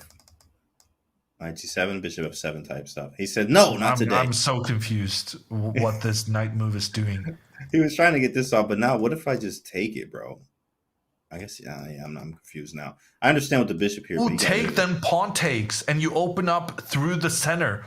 Oh, this is potentially brilliant. Pawn takes. Is there a second check? No. So knight takes then, because queen h5 would be. Knight takes, then rook e1. Oh, I might have to get out the way. Yeah, I have to get out the way here. Rook e1 and castles. And sheesh, king is open, boys. King is open. Queen f3. Yeah, but maybe the king makes it into the corner in time. Oh, maybe he's out of there. If I get that second check, it could be over. But that third one, it's gonna be hard to do with that king on h8. Bishop's still locked in. Easy to defend against. Gotta move. Rogov is thinking. It's good. He has enough time. He plays rook e1. Castles seems likely. If castles, then queen to f3. Hitting all of these. Wait, that would be 2 and 3. Oh no, he has but he still goes with the king to the corner. King to the corner. Has to go with the king to the corner. Yeah, he has to now. Yeah, there's no other move, right? King h8. Okay. Takes. And now you. Oh, I don't like that. And why are you not opening up for your own rook along the side of the board? That's such a weird move. That was very strange, guys. You always usually take towards the center. There's obviously, some exceptions, but yeah, definitely taking towards the center. He sacks the bishop to lure the queen away from the white king. Whoa. And now after queen takes bishop, you use the pawn to block the queen's ability to get back into the middle. Pawn to c6. He sacrificed immediately. I actually love your idea with that. Now, is this a third check or something? No, but bishop g5 now. What is he doing? Yeah. He definitely messed that up. That d5 was brilliant, or c6. Absolutely brilliant. Now that was e7. Horrendous. Horrendous is the word. Bishop now takes. Rook takes e7 is done. Rook e7. Game over. Oh. Yeah, never mind. That was even easier. Yeah, even easier, right? I was complete collapse from Vasilios there. He had a completely winning position, and he just gave away every piece in his arsenal. Yikes. Yes, guys. It happens to the best of us here. And so much calculation, sometimes your brain just explodes here. And it looks like that might have happened in this game. A little bit of a brain explosion there, as that was not the greatest. This is a French. You got a French defense here. With the what's that variation called? Guimard or something. Okay, it seems like these guys have played against each other before. These moves are not obvious, but they're coming out real quick. I'm loving Black's opening so far. They have established a knight inside the opponent's half, and they're willing to sacrifice a pawn in order to open up for their bishop down that diagonal. He plays queen f3, getting out the way. Might take c4 incoming. There could be actually a captures back. That could get kind of wild with both queens hanging there. Well, there's a queen takes first. So Should be nice. Yeah, you can't give away that check. Good spot. Yeah. It's a nice Queen one. takes bishop in some variations would be a check on black's king. Right. Whoa. Oh, okay. Got one off. King D1? Maybe bishop E2. I don't know. Okay, No, but now D1. pawn to D4. Really strong. Ooh, but then Bishop no, E4, then the though. queen just goes back, maybe. Oh, yeah. Oh. No, but then the queen trade. I think pawn push in the center. I think I have to go there. Well, I think you have to do the pawn push. Because now, white might be threatening queen takes f7. Oh, that's vicious. How many checks you got? No, one. Oh, that didn't happen, guys. Let's refresh. But yeah, queen f7, a very likely threat. Bishop to follow too as well. Could be a 2-piece. And then the knight. Oh, and you can't stop. Knight, yeah. The third, I thought. Knight of 3. Oh, that's Maybe nice. you can stop the third. Knight of 3. That White's clock is vicious combo. No. They're moving. Conti. Oh, they are. moves. Oh, refresh. What happened to the thing? I thought I refreshed it. Okay, there we go. So let's go back actually and see what happened in the meantime. So they made some moves. Rook E1, he captured, and bishop A3. He didn't push the pawn forward in the center. Yeah, he didn't push it. He actually went for a trade here. Very strange from Matvey, in my opinion. There we go. As a board refresh, bishop takes E7, rook E6. Are there any checks? Only one for black. Only one. Yeah, for no, black. the white is winning this one. White has the extra bishop, the also much better coordinated pieces pointing towards the opponent's king. That's one. That's two. That's too much. Maybe two. Just get the knight involved. No need to do anything fancy. Fancy, yeah. Bishop takes, rook takes. Okay, that is probably going to work out. Rook moves. Bishop is going to sacrifice itself against the black pawn, open up for white's rook against the black king. Oh, that's 3. That's 3 and out. Game. Yeah, that's it. You can't even take this back. One. I mean, at the very least, it's going to be 2 checks. 2 checks. Yeah, 2. No, actually, it's not even 2 You can't checks. take it back. I guess you can take it back. Yeah. I guess king d7 now. Right. Rook f6. So even on checks, King but d7, not you even can on go top. knight f3. Knight f3. Oh, fancy. And if it takes the rook, then pawn gives a check, and then the knight comes in after. 5, king f7, knight e5 or g5. Very strong. 20 seconds. no. Oh, Mate has no time at all. He has to move. We've seen it before, but he's trying to close out here. If he wins, that's over. But it's difficult, looking difficult for Mate. Honestly, good try, because now black is threatening to castle queenside. Getting out of the way. It's 1 check to 1 check, but no time for Rogov. Rook takes knight. Seems like the obvious move to get another check. Take. King, maybe. I mean, probably just. White is struggling to get the king involved. I would go king c1 now. He shouldn't keep his king on a light square. King d2, maybe. No, knight d4 now. This is good. Stronger. Yeah. And now king up. Very Oh no, good. he's Fancy. just going for the.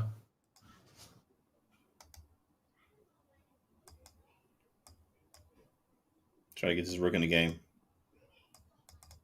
Ooh, that's 13 not seconds. good. I take. Oh, Definitely a wait. step in the wrong direction there. Moving the knight back. 2 to 1, 10 seconds. Mate trying his best here. Yeah, he's got it under control. He gets the check. That should be game over there. Yeah, that's it. Boom. He's still in it. Vasilios with the dub. He's going to need a win here with the black pieces after having lost his white previously in that match. The winner here is the huge favorite to win the entire tournament, having gone through the first 3 rounds with 3 straight wins. 3 straight match wins here. And we have some type of, not a Grand Prix, just a Sicilian. Yeah, this I think is heavy theory. I've definitely seen this before. This is crazy. Heavy theory, guys. Give up your bishop on b5. Castle, don't try this at home. This is 3 check. Takes. Knight takes d6. That's 1 check. White has legitimately just given away A full A bishop. bishop for a single check? Why? I feel like maybe you were not supposed to give away the bishop there, but they played so quickly, it made me think that this was all kind of Theory. known. It feels that way, doesn't it? Queen H. Oh man, this is scary. What? Surely Vasilios black cooking is winning now. here. Exactly. He's just absolutely cooking right now. I mean, this feels very scary for white here. I don't know. Queen H5? Can I get away with? I don't even know. Like, this just doesn't feel good for white. He plays it, but I don't know. Queen F2, G6. My intention was to take, but not anymore. Do I even have a choice now? Yikes. I have to give the second check and hope for the best. I don't even have a check. Oh, I do have one for white. That's what bishop b5 thing. Okay. Or knight d6, I mean. How do I get... Maybe you just counterattack the black queen? Can you do something like... No. Can you do something like pawn to d4 to open up for the white bishop against the black queen? I like it. I like it a lot. d4 is a move. It's hard to spot. Hard to spot. So many other moves. But d4 is... I don't even like it, even though it was my suggestion. I don't like it. Well, d4 takes. And I mean, I'm just down material. It's kind of ugly there. We just had word, too, as well, by the way, that there was a draw. And Yoseph moves on. In fact, I don't know how that happened. You know, that's probably one of the very few draws in 3-check ever that have happened there. But Yoseph moves on in the losers bracket. So let's see what happens. Let's see what happens. Chat says d4, queen takes f2. I mean, there is bishop e3. Matvey still needs not to lose this one unless to avoid going into the tiebreaker. Why? And now he's allowing black to get another check. Second check, and he's got to hope for the best. He's going to run for the heels and keep the king somewhere around here. There's no, maybe on the dark squares because he does have a light square bishop here. Made a lot of time. Even after getting the second check, black will still have an extra pawn. Yeah. Normally, when you only have one check remaining, it's like, yeah, one check remaining, but your opponent is up by a queen and a rook and a bishop or something. Yeah, something crazy because you gave it all up. In this case, only up a pawn. Open board in a way. This knight is kind of tricky going around the dark square weaknesses that black may have. But white. And that's why Vasilios is considering taking out that knight instead of going for the second check. Taking out the knight, which allows d4, some fancy stuff. I probably do like queen takes knight, but then I'm risking not having a second check.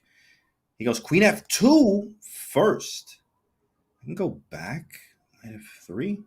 He's coming in with the knight. With the knight f5. Hold on here, buddy. Hold on.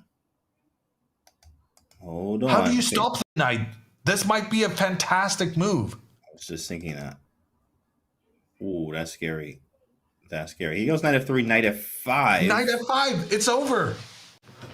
Or rather, it's not over. We're going to tiebreakers. Maybe I go. There's one check. Resignation. He just got up out of there and just said, "I'm done." And we're that going is such a crunch comeback. He was down 2-0, no? Yeah, that's tough when you let your opponent back in a game like that after a two-piece. Yeah, you know, the psych part is always, which is, you know, they always say is even some Gary is like, oh, it's, you know, psych is bigger than the chess itself, which in a way I understand, but definitely being down 2-0, confidence is now shifted. Momentum. The same opening we saw before. Yeah, but I really like that opening for black. I thought it was excellent. He bought the knight here too as well. It seems to be the same. He went knight d2 and queen g4. Maybe he'll go queen g5 first. No, just get the bishop. I thought the opening earlier was good. Bishop c6, knight b3. Now we have a shift. Okay, so white is the one who changes moves compared to the previous game. Right. Bring the queen out. Queen h4. Why not? That is annoying. I have to probably castle. There it is. Probably get out the way, you know, and like, no, okay, I think queen f3, no? Just get the queen out as well with the white pieces. Go the other way. Queen f3, kind of potentially threatening this. Black I don't really know 97, what white is 95. doing in this opening. Yeah, it's a good observation. Like, what do? I mean, I just want to get this in quickly. But he goes queen f3, knight e7 or castles. 97, I think. Get pieces into the game. Bring something else into the game. There it is. I'm really liking this for Matvey. I think Vasilios needs to change his opening somewhat. Because here, black has gotten all their pieces into the game, which really shouldn't be a thing in 3 checks. That's an error. You have already went wrong when your opponent has fully developed, guys. Take note. So, important. Of course, this bishop is absolutely gross here. You could develop, bishop a3. That is an error. Let me actually switch that. So, wanted to draw an arrow there, but yeah, bishop a3. Ooh, he's trying to trap the queen. G3. So maybe we move where? Knight G6 is absolutely gross. I don't really like it, but it makes sense. It makes sense. Gets the queen out. Queen D7. Yeah, and now the pawn is going to push on the side of the board to try and attack black's knight. They might even sacrifice. I smell some sacrifices here. Ooh, that's true. Here it is. I think you called it. Out. 95 is vicious, guys. You get a check, and you get 2 pawns, and you just get rolling. Just get rolling. Let's see what happens. On the other hand, you also kind of activate the white knight. He decides against it. Very interesting decision. I mean, I definitely like black here. I mean, my pieces I can't do anything really. Maybe I could castle. I went queen e2, so now I want to snatch, but not really. Like the rook's hanging. I kind of like the move a5 for black. Oh, yeah, Petrosian I have style. this idea. Ooh. a5, b6 type idea. Very cool move. Oh, f5 here. Oh, yeah. I really like the way black is blockading the position, but playing with the knights. There it is. Oh, even stronger now. Ouch. Yikes. Finding the tactics, Mafe. Vasilios has just been completely outplayed with the white pieces here. This has been a very impressive display by Matvey. Yeah, he should have probably chose a different opening here, something to choose, something different, as Matvey's getting everything he wants. I mean, you can just look at the potential of a very vicious kingside attack coming. G5, there it is, on demand. How do you stop what's about to come? I don't know. I think Matvey moves on. H5, I mean, F4, you just open everything up. My king is ultra safe from checks. But the thing is, black can never really move the knight away. Because of e6 weakness. There's a check here. There's also a bishop f5. A lot of ideas. Knight f3 is coming. Maybe white needs to take the black knight now just to prevent it from giving a check. And he does. He takes. We see a d4. Maybe d4 anyway. And then queen d5. Wow, he's going for an endgame here, Vasilios. That's kind of desperate. d4 once again. Pawn d4 now. Oh, he just goes for the queen trade. I don't like that.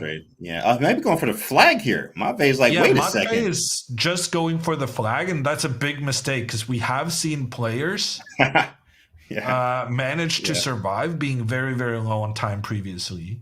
Matvey being the one doing it with 2 seconds on the clock. Open up the game. That probably could be an error. I mean, he's just trying to flag. Oh, that was nice. That's one check. Do we get that's the second check? Second check in the middle. Right here. Yeah, he's and the third one as well. I can see the next 2 moves. We got to see what happened. He wins. I think he just resigns here. No, a move was made. It happened. It happened. There it is. Okay, yeah. What happened? He captured here, and then found the third, and game was over. Matvey moves on. We have one more game going in the losers bracket. Matvey now the big favorite to win this tournament. He's going to have 2 lives in the grand final. Wow. One game going. Let's try to find that one.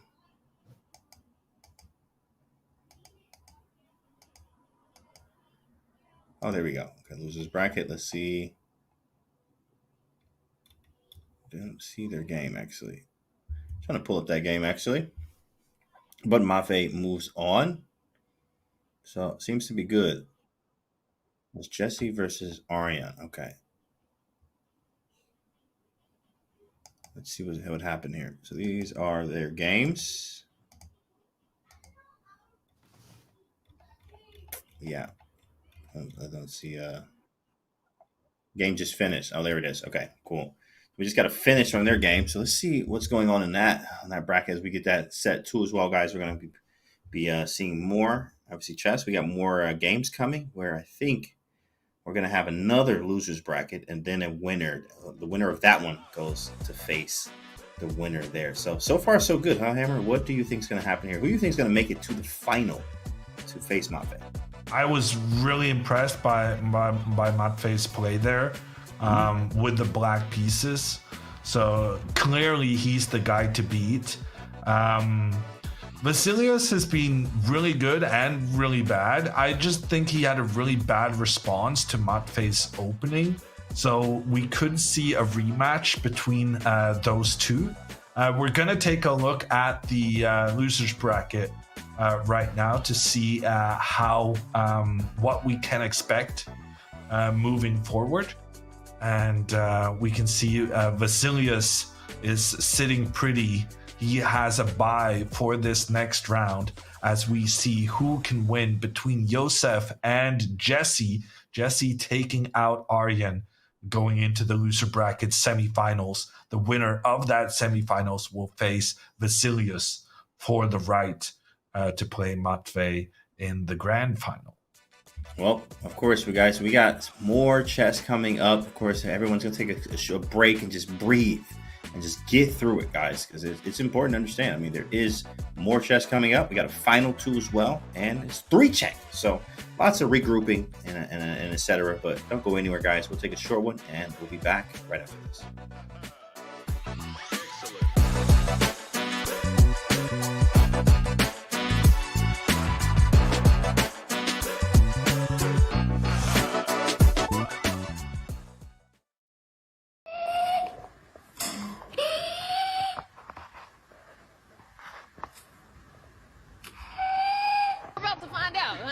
We just got started, so I'll let you know. And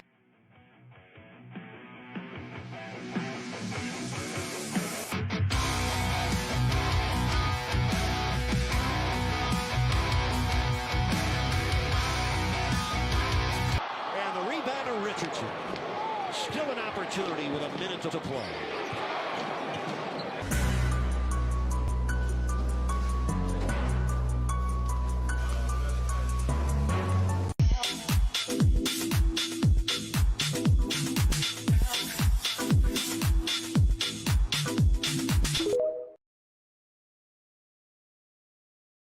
Next, we have the big 4 of chess tactics. These are by far the most common tactics, and if you just learn these tactics from this video, you will win a lot more chess games. First, a double attack is exactly what it sounds like. You create 2 threats with 1 move. For example, attacking 2 pieces, or maybe attacking a piece and threatening checkmate. Next, a fork is the most common form of double attack. 1 piece moves and attacks 2 different pieces. In this classic example, white sacrifices the queen to make way for this gorgeous knight check. The knight attacks both the king and queen, a special case known as a royal fork. White bags the queen on the next turn. A pin is when an attacked piece cannot move, because doing so would allow the capture of a more valuable piece hiding behind it.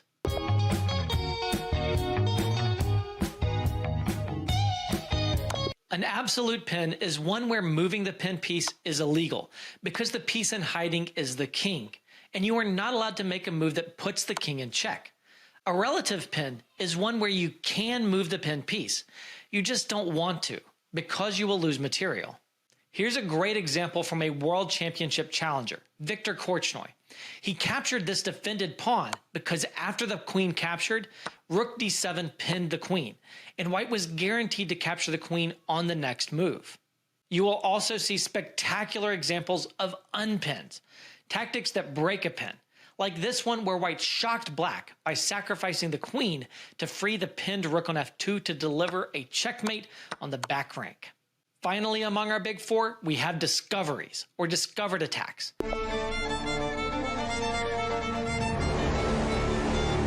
These are when a piece moves out of the path of another piece, unveiling a threat in hiding. Our previous example of a double attack included a discovered attack, as one of the threats, bishop takes f7 check, is a discovered attack to win the black queen. Discovered checks are special types of discoveries, where the revealed attack is a check, and double checks are the most powerful form of discovery.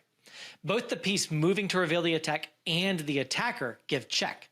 Double checks force the opponent's king to move out of the check, allowing you to follow up by executing any threat that the opponent wishes they could have stopped last move instead of moving their king. I used a double check recently to finish a spectacular forced checkmate. After sacking my queen, I gave this double check, which forced my opponent's king to the h-file, where I was able to checkmate it.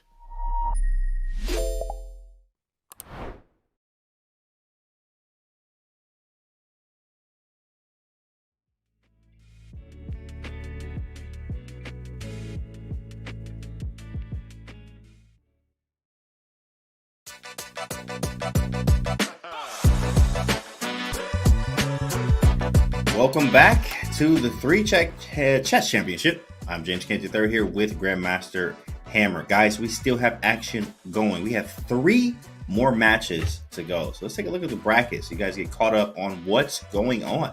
In fact, as we have our final 3 matches here, and who is awaiting the guy there at the finals there, looking nice. We have Jesse and Yoseph is ready, but who do you think is going to win that match, Hammer, between those two? So I'll put you on the spot.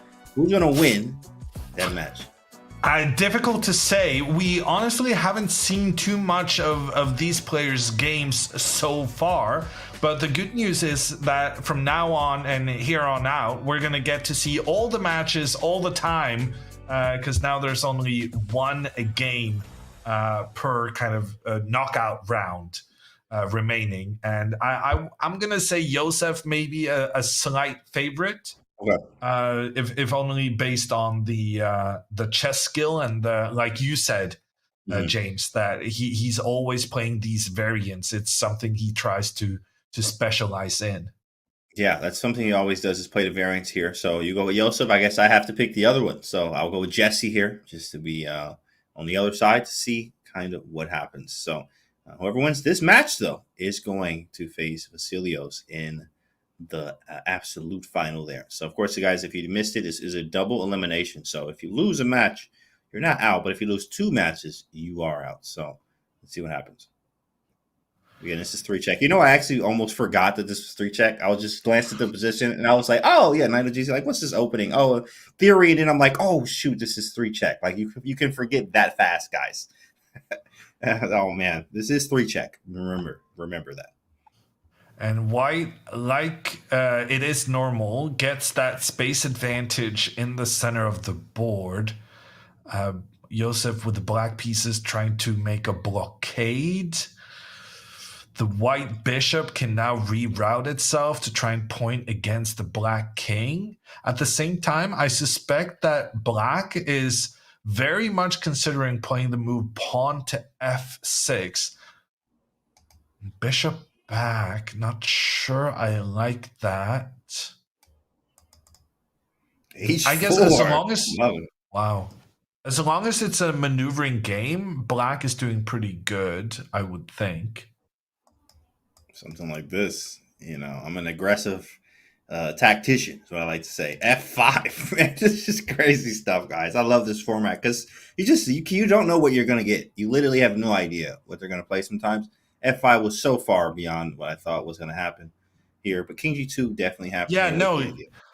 Wow, there's no need to take the bishop. You're going to want to try and attack against the... Oh, wow. And he closes down. White wants to avoid the black rook getting into the game. And now Jesse's going to have to sacrifice his rook against the black knight. No choice there happening. As far as I'm concerned. It is happening right now. Queen up, maybe? Oh, Queen D3, you like? Yeah, queen d3, bishop out, get the other rook involved. I like that too. I would I don't actually. like this bishop back move because now there's some tricks of knight takes pawn in the middle.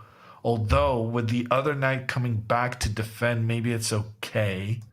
I All right, still we like actually White's need- position here. White has given up a rook and a pawn in trade for a knight. But the thing is that it's so much easier for White to get their pieces into the game. The next couple of moves is going to be pawn to c3 and queen to c2, having that queen and pawn pointing together against the black king. He goes queen h1, which I saw as an idea too as well. You want to kind of play it like this, which I understand, but the same. Did he just? What did he play? Oh, he's going for the. Wow, man, so many tricks. He's like, yeah, go ahead, take it. Go ahead, bro. Give me that extra check on f3 there. Like, not only an extra check, but it also allows the black rooks to get into the game. My goodness, I mean, the tricks here are insane. Yoseph here displaying very strong knowledge of this game here. It's just like, yeah, go ahead, take it. Give me the check. All I care about is the checks, which that's what this format is about. I only care about getting the checks. This is tough. I was going to say queen h3 as well. Move the rook to h1. So you just, this kind of untouchable pawn. Maybe you have to run the king away. No, but now king f1. After king f1, now you can start moving your knight. I still think White is winning this. Yeah, I like this maneuver here, something like that. c3, take, knight g1, f3. Maybe knight g1 first after c3, then take, then knight f3. Long plan, but definitely. Maybe pawn to c3 first? No. Like this, something like that. Very strategic fight here. Oh, and wow. When did Yoseph get a check? With knight h4.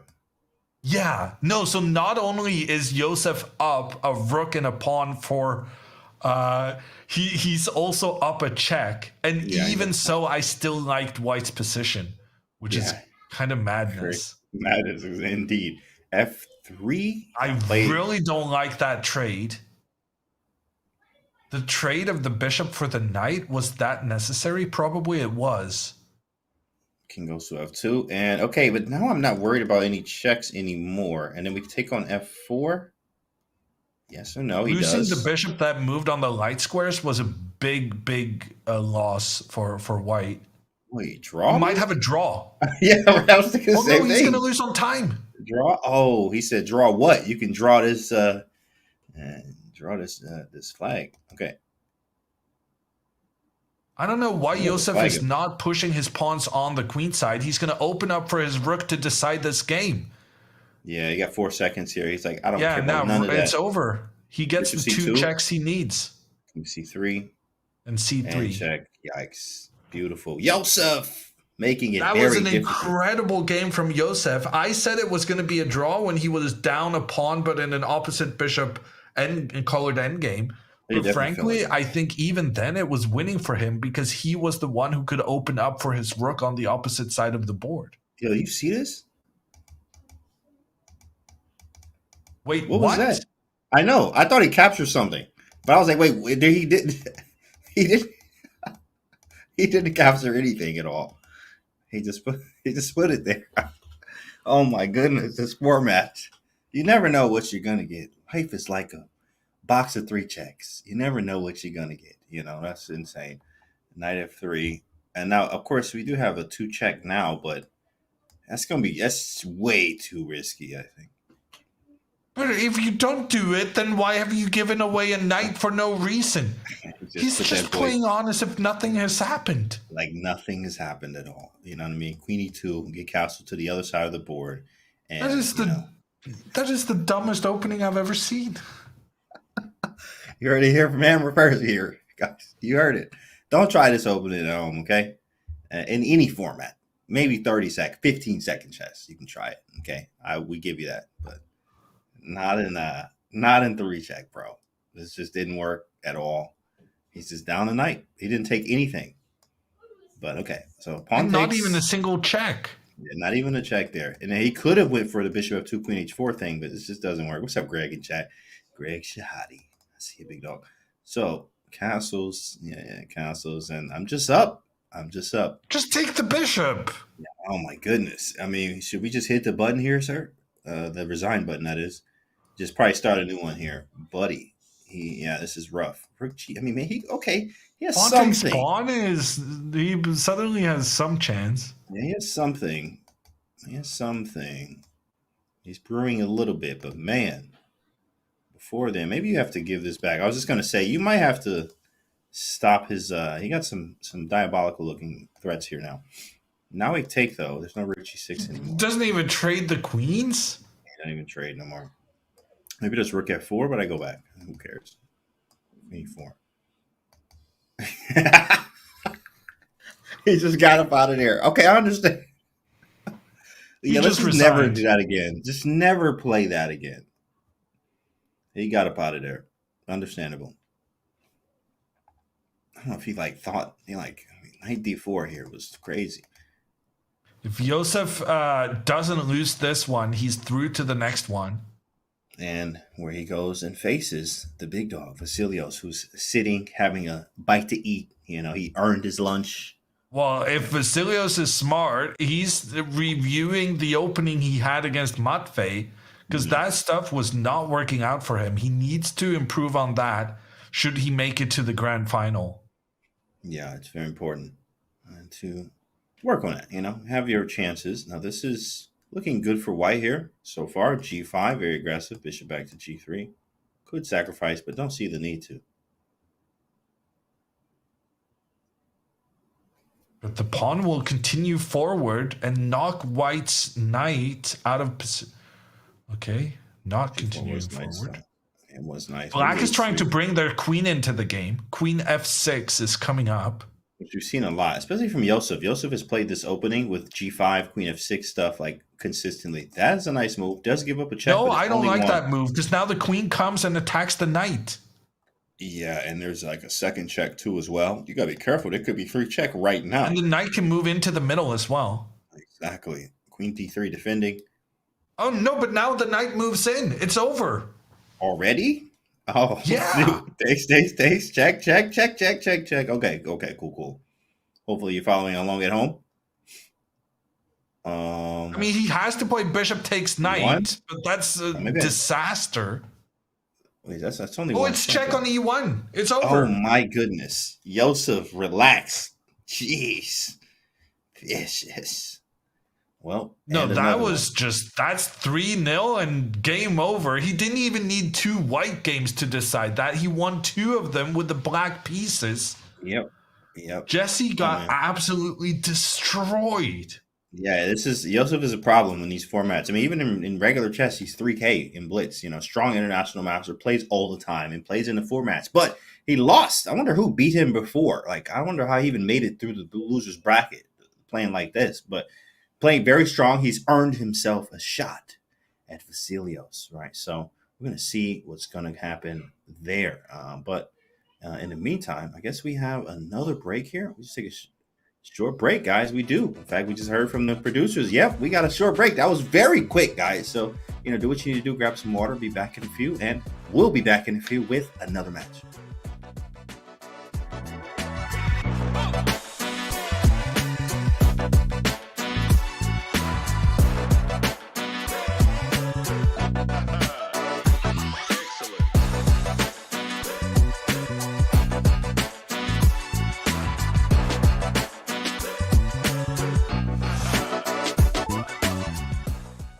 This next batch of tactics is all about lines, setting up threats to pieces arranged on the same rank, file, or diagonal on the board. Pins and discoveries are already examples of linear tactics, but these are a bit more sophisticated and rare. First, a cross pin is the most satisfying of all pins. You pin a piece in 2 directions.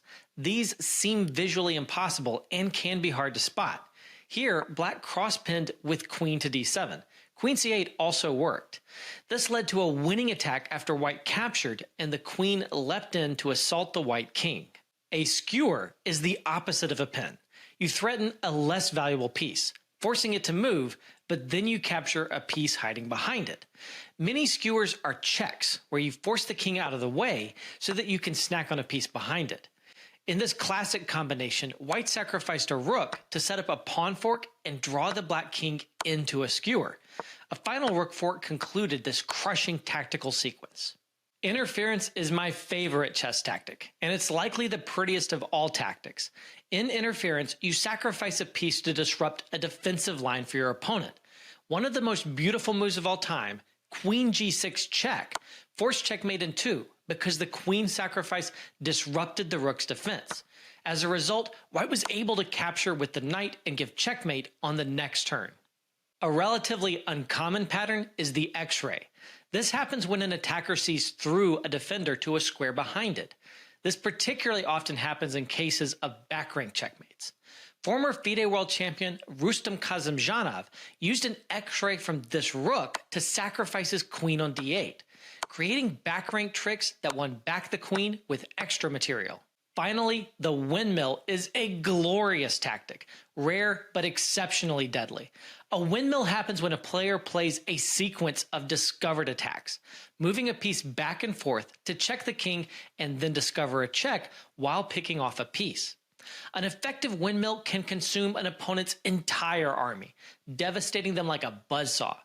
White leaps in with the rook here and sacrifices an entire queen, but then the rook is able to alternate checks with the bishop on a3 and capture a bishop, pawn, and queen in turn.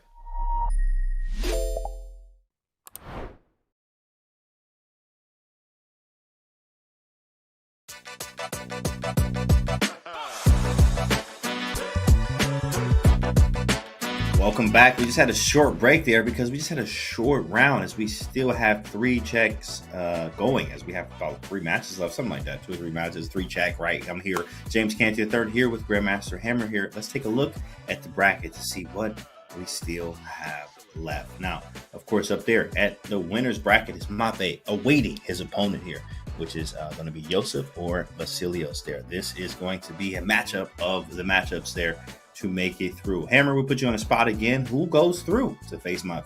Well, I don't feel like it's putting me on the spot here. Actually, I thought Vasilios showed a lot of weakness in that match against Matvei that brought him into the loser's bracket, while Yosef is coming off a 3-0 win. I'm going to say Yosef is the favorite here. Okay, I agree here, especially Yosef showing very, very strong showing in his last match there. Not sure how he even lost and got to the loser's bracket from that last performance there that he showed in his last game. Maybe he made some changes, but playing very, very good here as we have a matchup, same one, and then we go into the finals from whoever wins this match. So let's see what happens. Knight G5, attacking pawn, Knight F7 type ideas. It's getting weird here already. Yeah, but black gets the queen into the game early on. Bishop ready to get into the game. If queen takes pawn, then the knight will sacrifice itself. Very weird situation on the board right now. The black bishop comes in and protects against the immediate knight sacrifices here. Pawn forward on the left side prevents the bishop from getting into the game for white to attack the queen, but still looks very, very good for white this. I do like this. This is very strong. Takes, takes, takes. A lot of captures possible here. Knight takes bishop and then pawn takes pawn. The question is, which order do you want to execute this plan? I probably want to take the bishop first because I think if pawn takes pawn, black's bishop can move into the center of the board. I do, and he didn't choose it at all. He could have just moved away there. Agreed. Maybe we take now or take on c6, but it does allow black to develop. Well, maybe quickly. now rook. The rook can get involved. c1, idea takes, and bishop b5. He takes first on e6. Queen takes probably the move. Oh, he did it. I knew he was going to do it for the memes. He had to. Like, this is just amazing. Like, for the memes. I think he was scared of if queen takes, then the white bishop would come into the game. F7, yeah. For the memes here, guys. When do you ever get this type of pawn structure? Can we get a pawn here and like here? This is impossible, but that'd be great if we could. You know, this pawn formation is just horrendous for black. This should be an easy win for Vasilios, but Okay, yeah, I was gonna say if the queen moves out, then there is potential queen captures pawn sacrifices from black. And Yeah, so now castles with knight check. out Whoa, on that the would be edge crazy. threatens queen takes pawn to bring white's king into the game. So what's his idea on taking? Queen takes king. Oh, that's got to be like 3 check. Castle queen side would be 2. And then the third one would be there. Unbelievable. That's crazy. What a sacrifice. Yeah, bishop Well, c3. it's not really a sacrifice, and then the knight will continue further forward afterwards. And there it is. Knight to d3 coming. The knight is so well placed. That just turned everything around. Moving the queen away from the white king was a huge mistake from Vasilios. And suddenly he's feeling the pressure. So he's working with the pieces he No, has pawn out. takes pawn. I don't know why they're thinking pawn takes pawn. Such an obvious move. Also attacking the bishop. Castles get out of the way. Bishop hangs. We take. He goes b4. I have no idea why the bishop went that far out. The bishop didn't have to go 3 squares. Something better about this. He's down to 30 seconds, Vasilios. Vasilios has to move here. I love the Yosef's time usage here. He realized it makes it very difficult, tactical, and also being up a lot of time as well. This is hanging. Might as well. Knight doesn't have to No move. idea why Yosef gave away that pawn. That seemed unnecessary. Might be playing for flag here. 20 seconds for Vasilios. He's just like, make a move, don't get checked. Which is not likely, really. I mean, look, the pieces, I don't have the right pieces to be able to check black 3 times. Yeah, and look at how the doubled pawns are actually helping Yosef's rooks get into the game. And he makes the decisive sacrifice, alluring the white king into the open, and the white king can't even capture the rook. Man, Yosef making it look easy. That's another incredible game with the black pieces, and he was definitely in big trouble there, but he survived it and made the counterattack really well. Knight g3, h5. I like it. h4 is kind of annoying here. Maybe I go h4 myself. I'm hating this opening as white. I have no idea why we allowed black to get a space advantage in the center of the board. Already. Also, white has moved the knight 3 times so far, which feels like a waste of time. 3 times, moving the knight. Guys, it is important to try not to move the same piece multiple times, unless you have a good reason, obviously. Black does have a nice central control. White's trying to develop maybe d3, e5 type ideas. Well, never d3. That allows checks. Ooh, yikes. It's like the one rule of 3 checks. Do not allow. Don't allow checks. So, like, oh, let's refresh that. He went 95 here. So how do you get your pieces out? This is really bad for white, like really bad. Queen goes back to d1 to keep the knight. Then I have to go bishop e2. So he goes check. I get 1. I'm not going to sacrifice for the second. I'm shocked by the level of play these guys are showcasing in their white games. At this top level, they should be winning almost all their white games, and yet we're seeing potentially 2 black wins in a row here. Yeah, black is just killing it every game, guys. That's kind of crazy. I'm sure they're going to go home and work on the white pieces when it comes with your 3-check strategy. There's big prices here. I feel like they're not well enough prepared, but it's easy for me to sit here and say stuff like that. Oh, man. It's tough. It is tough here, but it's also trying to figure out what is the best to do on the fly here, like, which is even harder to do.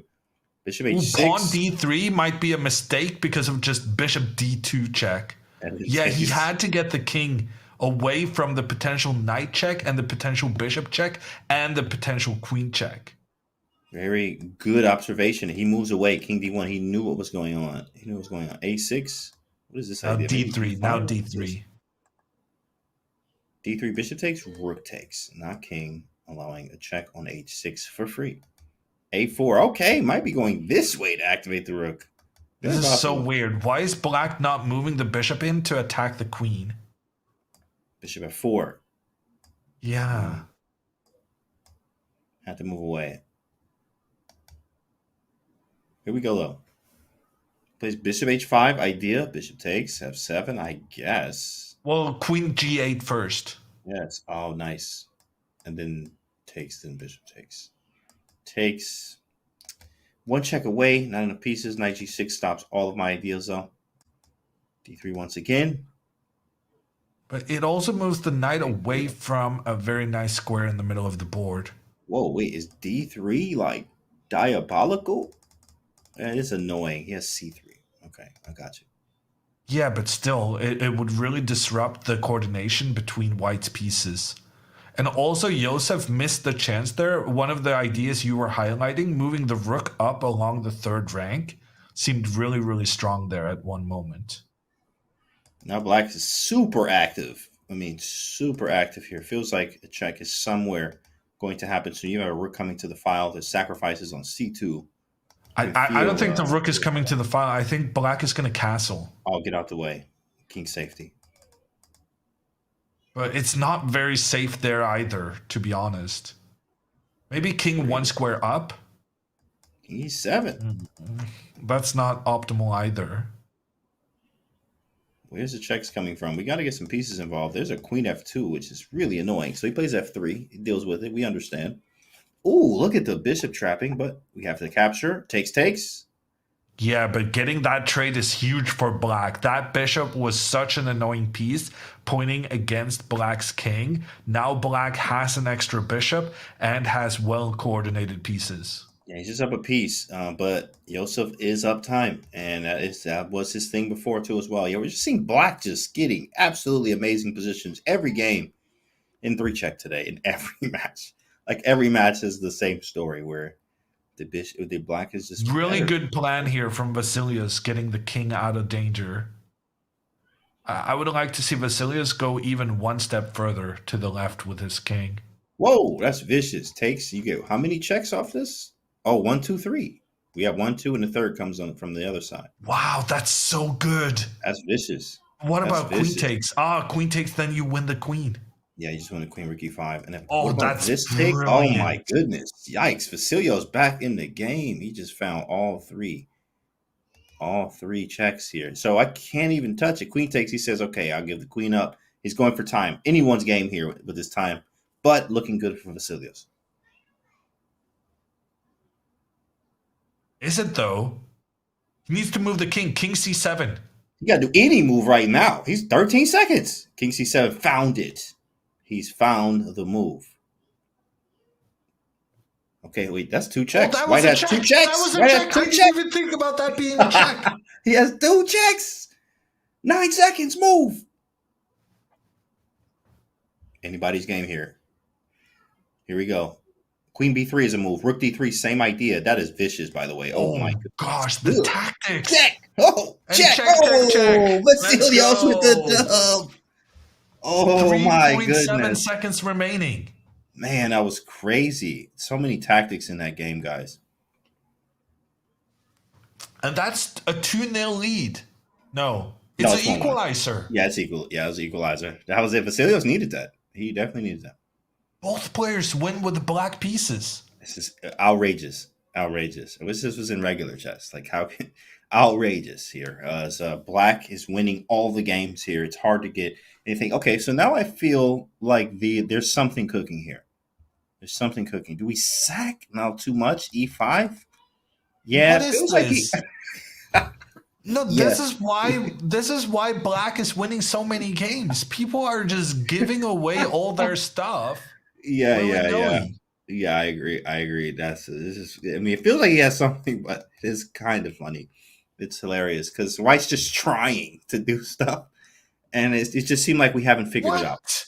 Yeah, Queen H5, 2 pieces hanging. This is so unnecessary. Oh yeah, guys, don't try this at home, obviously. So pawn takes, bishop d3. Yeah, he just full ship it. You know what I mean? Hail Mary.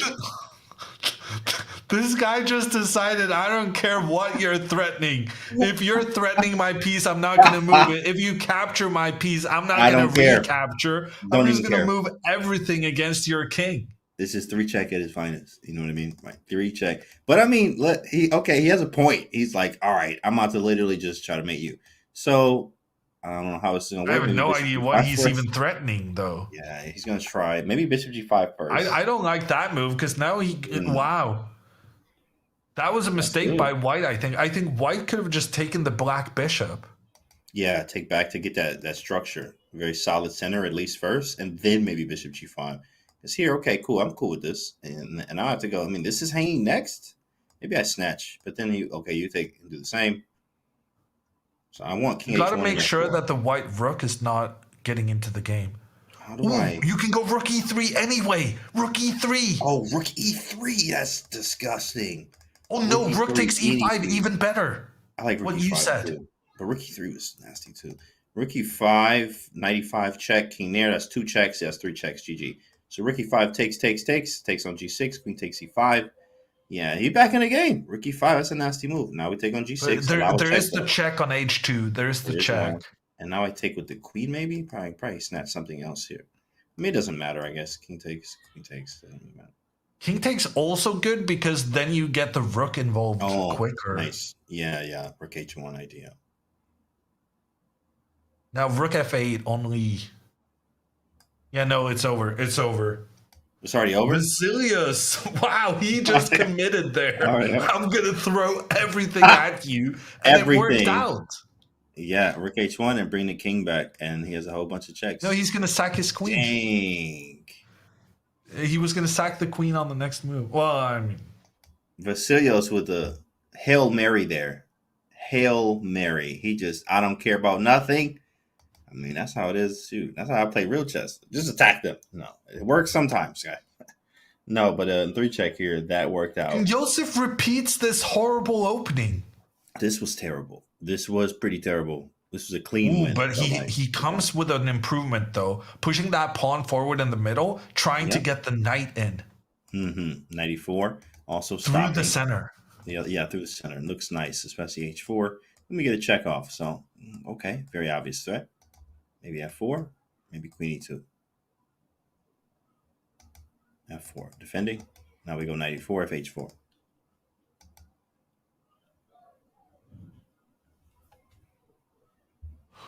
Maybe pawn F5?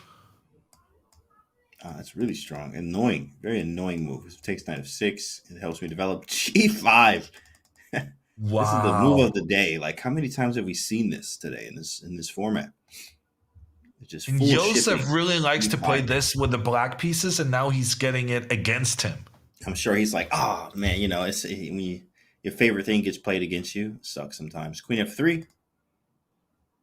I will take. I mean, there's now some threats, though. Like, there's my own type of... Yeah, I don't know if you can take this. I mean, I think you have to, though. He does. Bishop H6 definitely now? have to. There's at least 2 checks, but not enough. Not enough. Yeah, we don't have to sack anything. But bishop H6 does aim. Pawn D6, I like. D6, attacking. Pawn takes. Actually, I take it back. I don't like it. Oh, God. Maybe 97. This is possible. What about just bishop G7? What are we talking about? Bishop G7, just take the pawn. That's what he said, too. Bishop G7. It's like, you know what? Just take the pawn.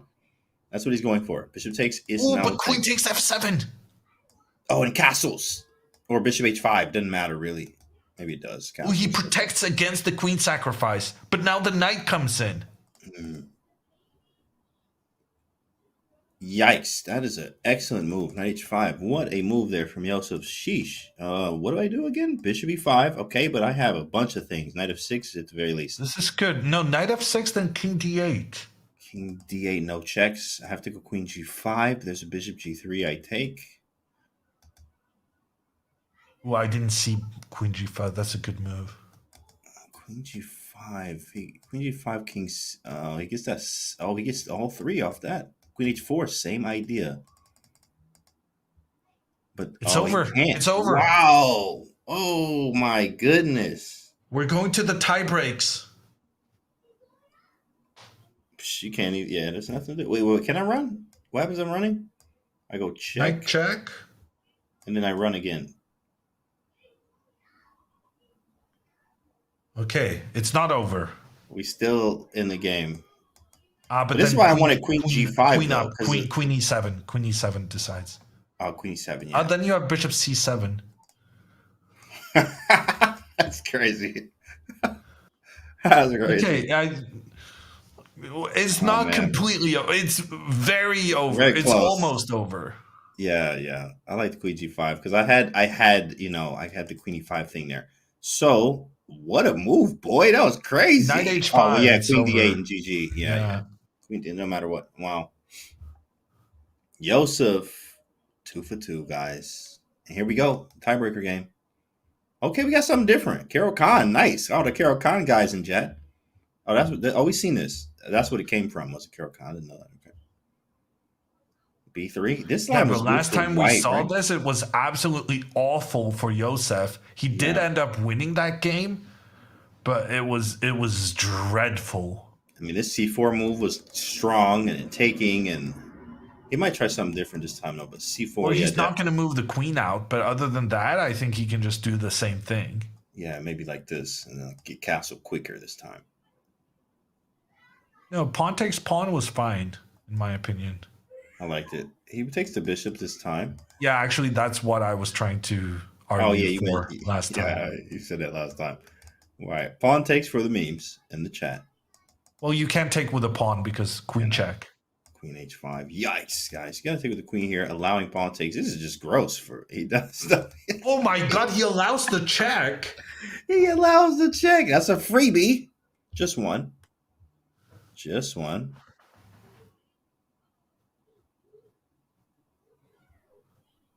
Now the knight comes. The knight. The thing that won the game for Yosef last time round. Thing? Yeah, that was sick. I'm not gonna lie, that was a sick combo. But now I guess I have Queen D2 on the thing. On the thing. The sacrifice. Well, he's just using his doubled pawns to say, I'm gonna get my rook into the game so much quicker than you. That's his idea. Actually castling to do it. Vasilios has to go with the bishop now. And just castle kingside ASAP. ASAP. Bishop E2. And get out of here now. Castle queenside is riskier. Get away from the black knight, essentially. Yeah, so that knight is kind of annoying. 96, 95. There it is. Bishop E2. We know castling's coming next. Almost on pre-move. Get out of there. There it is. 96. Yes, he's super solid, man. This is, I mean, I'm not gonna lie. This was a nice strategy. I like this. Take and then pawn A4. A4 now. Oh, A4 is really good. Hitting the knight, highlighting the weak pawn. This is like a chess game at this point. Yeah, regular chess stuff. Yeah. Bishop G4. We do have this idea, but that's going to take a while. It's going to take some time. Wow. Maybe Bishop G4 anyway. Knight D3, Rook C7 takes Bishop B6, King H8. How many checks? That's 2. The knight is getting an amazing square in the center of the board.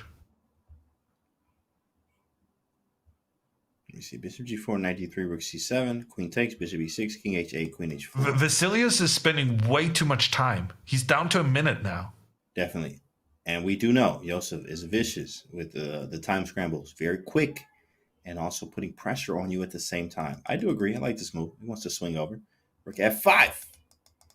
Get the queen out of there. That's a nice move. Also, maybe preparing to double as well.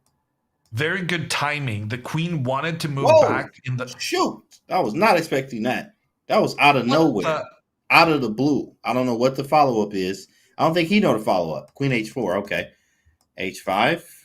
These guys are crazy. Whoa, man. He just gave away a rook for nothing. For one check. And he's banking everything on the third check here. But it's going to be quite difficult. He could try Queen G3 with the idea of Queen takes G6, but an easy G5 handles that. Well, G5, then maybe Bishop H5. Oh, okay. Still going for more checks and trickery. King H8 maybe. Bishop G4. I don't have to move anything at all. Maybe Queen D2. There's no checks from black yet, though. He doesn't have any checks. 30 seconds. He's got to move at some point here. But it is Yosef's moves right now. Bishop G4. Rook. I don't have to move it. But where do I move if I don't move it? That's a good question. Well, the thing is, white is going to capture the rook and then push the pawn down through the center. So you may want to use... Maybe rook e5. No, that's going to bring this queen too much closer after bishop e5. You can't move the rook. Yeah. So if I can't move it, I mean, man, you have queen d2, but I don't even see a good follow-up after that. Maybe e3. Yoseph is so close to the win, but it's also so easy to falter here. Okay, he has cut that time edge in half. I thought e3 could be played, but I can just take this way. And then ask you the same question. What do you do? Oh, he took on f5 first with an obvious check. Give him a check. Now he'll take on f5. Yeah, that was terrible. Terrible by Vasilios. Because there's a third check there. Oh, queen c4! Oh, queen c4! It's over! Oh my goodness. I didn't even register that check. Yeah, that was it's 3 checks. Sometimes you forget. The pawn through the center. Yep, he pushed it through the center. Sometimes you forget that you're playing 3 check. Man, oh my goodness. Yoseph was gonna punch it. He was gonna make his way back, but he did not. He failed. And Vasilios, which you actually called that too as well. Vasilios is hot. He's going crazy. He's doing well. And look at that. Vasilios. No, I said Vasilios was gonna lose. Oh, you did? I thought you said he was going to win, actually. Well, Vasilios with a dub there, guys. He is playing out of his mind here, making it through the loser's bracket once again. The guy is playing some great chess here. And speaking of great chess, guys, I mean, you can play some great chess too, especially if you're a title player. Everyone's favorite weekly event, Title Tuesday, just got doubly exciting with more and more title players joining like the likes of Hikaru, Magnus, and Jose Martinez in the weekly Blitz tournament. We've decided to actually double the prize pot for the first Title Tuesday that reaches 1,000 players, which means players who finish in the top 30 will earn a cash prize. Will it happen next week? Use command 2x in chat or visit go.chess.com/double for all of the details. That is nice. What's your high score in Title Tuesday, Hammer? What's your high? Probably 9.5, 10, something big. I did beat Hans once. Okay, that's always and I made a draw with Sevian. Those are like I don't do well in the tournament overall, but I'm just happy to get a good result here and there. Same. I think my high is like 7.5. I'm like, cool. I don't even care. I know I'm not getting close to the money, but it's cool that I can beat some of these big players. You know, it feels good, right?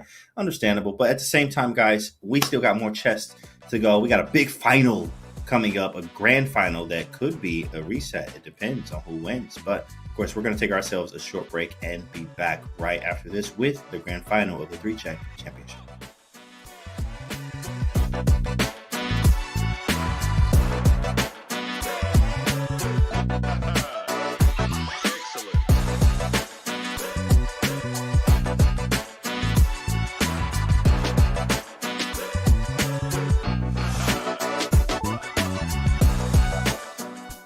Did you make up the term juicer just to try to look cool for the kids? No, I didn't. True. Do you ever use slang when you stream to try to look cool? No. Lie. Do you think your peers should be doing more to popularize the game? Yes. Also true. I feel like the top players, they complain a lot about various things that groups don't do. They feel like there should be more money in chess, specifically related to FIDE. But I think at the end of the day, you have to try and be part of that change. You can't just expect things to change without doing anything. So I would like to see more of it, but I think it's hard to tell whether that will happen.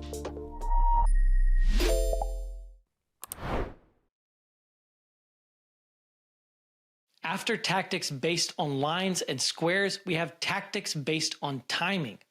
In a game, you often have cases where you calculate a sequence of moves. I go here, she goes there, I go here, she goes there, I win. But sometimes a tactic can disrupt that flow and totally change the nature of the game. Our first timing tactic has 3 different and commonly used names, but they all mean the same thing. A Zwischenzug, intermezzo, or intermediate move is an unexpected move in between a sequence of moves that changes the outcome of a set of captures. The brilliant knight takes g3 sets up two different intermediate moves. First, after white captures black's queen, there's the royal fork, knight takes e2 check. Then black also snaps up the bishop with check while concluding by capturing the white queen. The excellently named Desperado is a tactic in which a doomed piece sacrifices itself for some gain.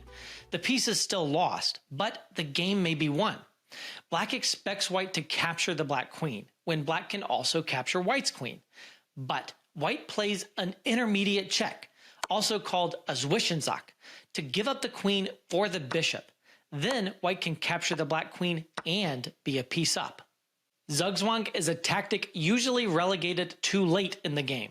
It means compulsion to move. In fact, if your opponent was allowed to pass, many positions, even king and rook versus king, could not be won.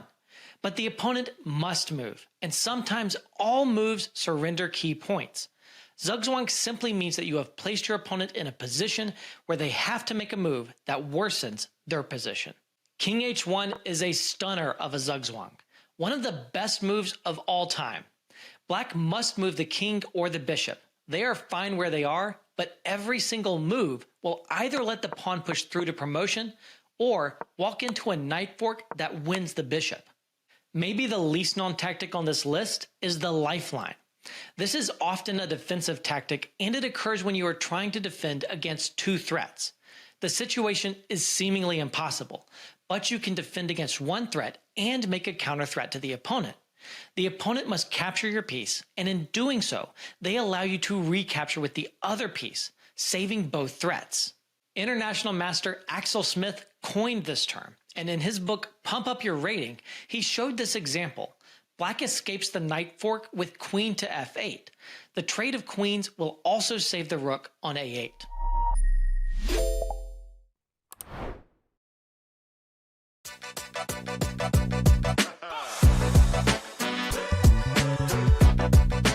Welcome back, guys, to the 3-Check Chess Championship. I am here with Grandmaster Hammer here, guys. And of course, we have another match, a grand final here. So we have to talk about basically what happened in the grand final, what's going to happen in the grand final, but also how many players have played. Guys, we had thousands of people enter. So if you entered, shout out to you. Congrats to you.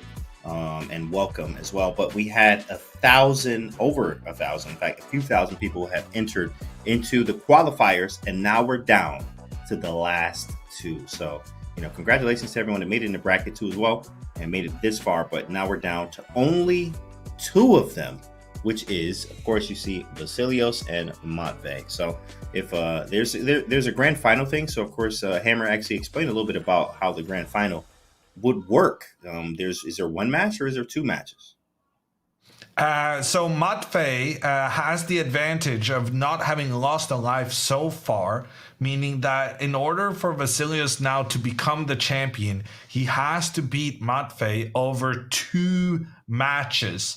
And the players have gotten started here.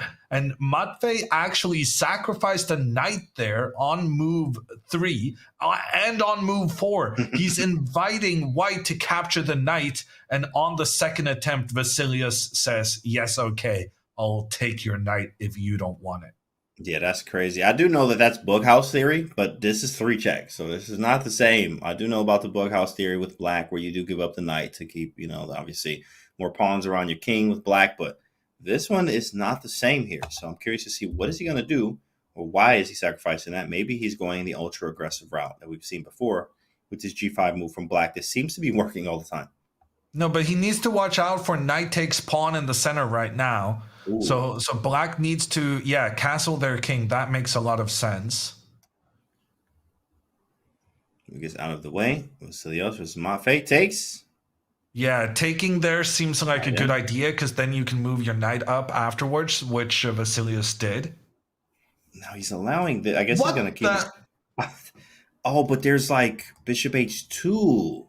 Oh, that's what he wants. He wants that type of stuff. These boys are tricky. Pawn takes. Ooh, and now look at how good the black bishop is going to get. as the black pawn in the center can move forward. I was gonna in say, so the maybe take with the future. queen because I am up that piece. So you know what? If we're gonna do this, then okay, I'll take with the queen. Do you want to trade? Probably not. And then, but that allows bishop I f4, probably rook want to. e7. I think Take, because I push, need to trade the queens in order to activate my bishop. and he goes for it. Takes. He does activate the bishop. Knight comes around, but I do have this But now extra bishop can piece. attack knight. Oh, rook here, and then takes, d3, takes, rook e1, double up, bishop e3. I'm just Yeah, up it's that not super piece. impressive. Yeah, I'm just up that piece. Up that piece still. And Matvey going into the think tank here, trying to figure out what do I do, being down a Maybe piece bishop here. into the middle to attack a Oh, pawn. very strong, very strong. Yeah, it's hitting the pawn here, forcing something because if push, then I'm pushing past. And obviously, I am going to take this. Yeah, I think bishop e4 is really strong. Rook here, maybe f4 or bishop f4. Probably bishop f4. F4, I think moving the pawn forward there just weakens the white king position. I think that would Pushing be a these bad pawns. idea. So he wants one or the other. H3, H4, push, go back. Black is genuinely trying to attack here without the queens on the board. All right. And down a piece. Like, it's just another day. Regular stuff. He has to play, that move. Okay, bishop h2, going back, g4. I thought this would happen. I didn't think he was really going to go for it, but I mean, this guy is fantastic play from Matvey, in my Man, opinion. He's just forcing going for it. white to block their own bishop out of the game. So you have down a piece, but you can't use that piece. And now rook takes pawn in the center, potentially. Ugh. Oh my goodness. You might have to rook d4. Wait, anyway? Oh my goodness. Now rook takes pawn. Rook takes pawn, attacks the knight. Oh, that's vicious, bro. That's vicious. Rook takes is a very nasty move here. If he had less time to, it'd be very good for black, or for for black. And he finds it. Maybe white can go double the rooks on the d file. Rook d1. Oh, that's so strong. And then I go, I don't know, maybe shoot. Can I get away with b6? Rook check, king b7. Take the rook. I take on e2. Who's winning? Exactly. Like, what's going on? Rook check first. I take with the rook though. What? I take with the rook, and he takes. And you go back? Oh, you can't. Oh, wow. This is some high tier stuff. high tier 3 check right here. This is why these boys are in the final, grand final. That is probably f4, maybe, because you don't want to allow this. But I guess I have bishop h2. Yeah, he says whatever. I'm also coming here and here next. Time is getting lower. I don't like that retreat. Now the rook can continue forward in the center. Gonna be annoying. You might have an extra piece, but if I get these pawns, I won't be filling that piece any longer. Yeah, good move. Good move by Matvey. He realizes he needs to get his king to a light square. King b7. But now rook d8 check. That's it. And bishop h4. Dang! Vasilios is cleaning up. He says, I am going to make sure we get a grand final reset. No, but this is only what's to be expected. I thought actually Matvey did a good job there, creating some chances for himself with the black pieces. Let's see if Vasilios can do the same. Yeah, Vasilios with black wants to create something. He actually got that first sacrifice off, which we haven't seen too much in today. Possible? I think it's just a bad decision. I don't understand how giving up a full bishop and now having no central control can compensate for just a single check. Yeah, just one check here with the king now being ultra. I mean, not ultra, but pretty safe here. H3 to kick, queen takes, bring my rest of my pieces into the game. Play a game of chess and look for those 3 checks. D1. Knight takes, queen takes. H3 is coming. He's not going to take now, I think. Yeah, we got to get something, maybe D6, but this is very passive. I've also sacrificed again, as you mentioned. Maybe I don't know. I just think this looks pretty nice for white. Yeah, same. Yeah, I'm just very well coordinated, I think. Now H3 forced the issue. It's such a typical pattern in this three checks format. The black light squared bishop. Every game. It's so common that piece never gets into the game, and that's certainly the case here as well. It's been like every game. It's almost like French defense all day today. And that's why I was so impressed with Matvei's opening with the black pieces, because he managed to get that bishop into the game repeatedly. Yeah, he figured that out quickly. A6, B5 type stuff. He definitely figured that out. Bishop D3, I was going to say that. Now Queen E4 is, whoa, that might be G. Well, no, maybe not. Black you're threatening just a bishop check to begin with. Oh, even first, yeah. Even nice. Second check, king moves away, go back, bring the knight in. Got to be careful. Do have our own. Even knight E4 to G5. Like this, this looks really good for Matvei here. And there is knight takes D4. Oh. Knight takes D4 potentially. Potentially very annoying move. Knight, can he do it now? No, it's not worth it. Probably got to watch out for your queen.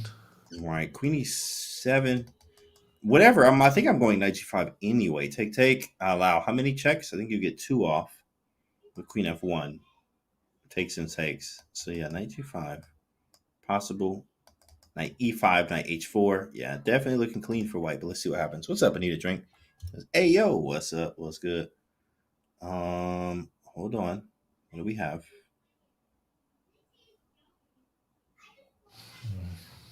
I like this knight G5 move again.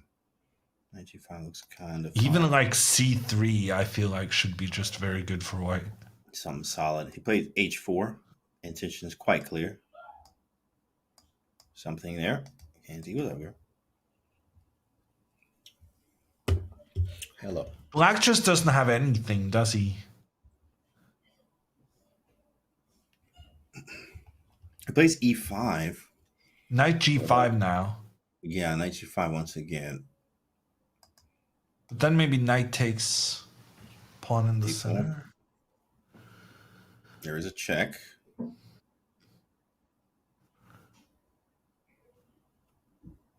Actually, black is going to play pawn to D5 next move. That's going to be very annoying.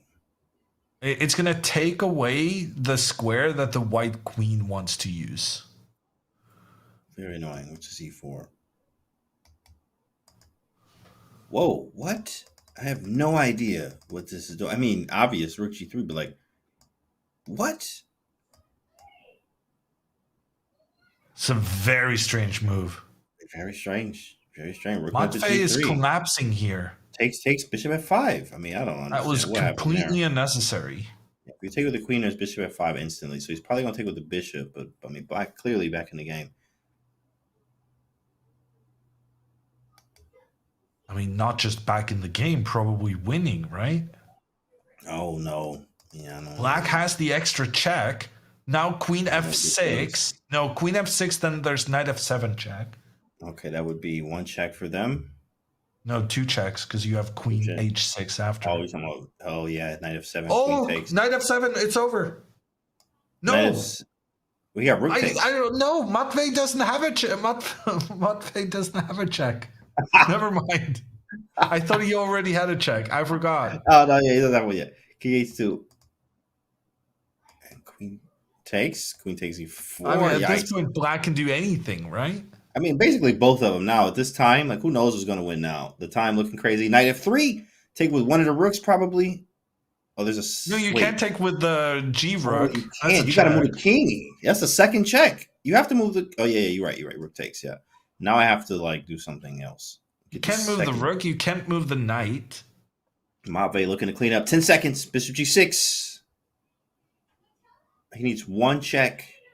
Vasilios does. Yeah, no, it's over. Check. That doesn't really matter because this is he gets 1 check. He gets 2 checks, but he doesn't get the third. Can't get both of these. Matvei going down. Vasilios is trying to do the grand final reset. He's going to do it. The 2-0 lead. I don't see him giving this away.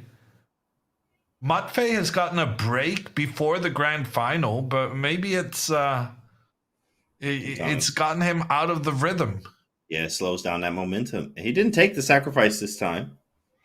No, he didn't do it last time either. He waited a move. Oh, he waited. And went to d5 happened.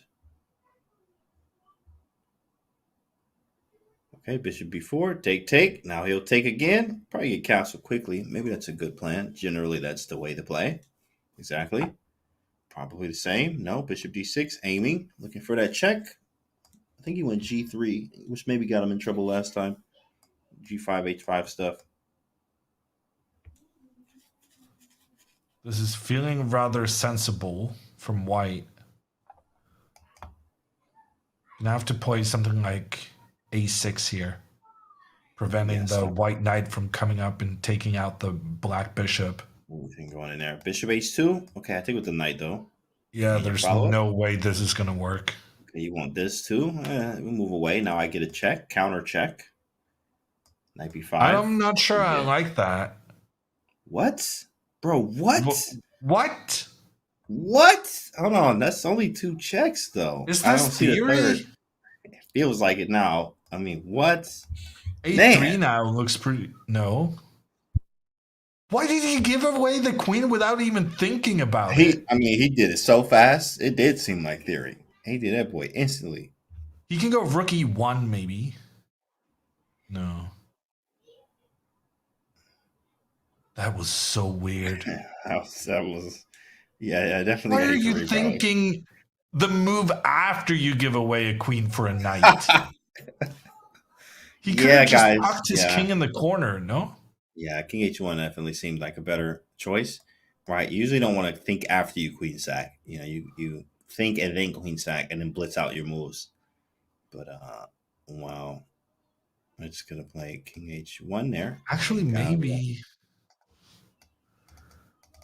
Yeah. They said there was knight e2 and queen takes f2, king h1, queen h4, and knight f3 from IC in chat. So knight e4, does that allow queen takes e4? But then check king g8. Icy Saf is one of our participants. Yeah, he was played being knocked out. I'm not sure which one though. I forgot which one. He lost to Yoseph in one match. I forgot which one he hurt. Well, congrats on making it so far. Okay, but Icy Saf is saying that there was a reason for the queen sack, that you had to do it, which was like in order to avoid just losing immediately. Because if the king hid in the corner like I was suggesting, king there was he said that the black queen coming in. I think he had one. Did he have one check or something already?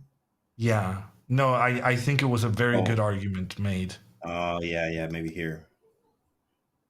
Maybe bishop f4 or something too, right? He's like, I don't know any theory. He says, I see. Yeah, I think, it's very rare. If you know some theory here, great to you. Good job to you if you know some theory in this stuff.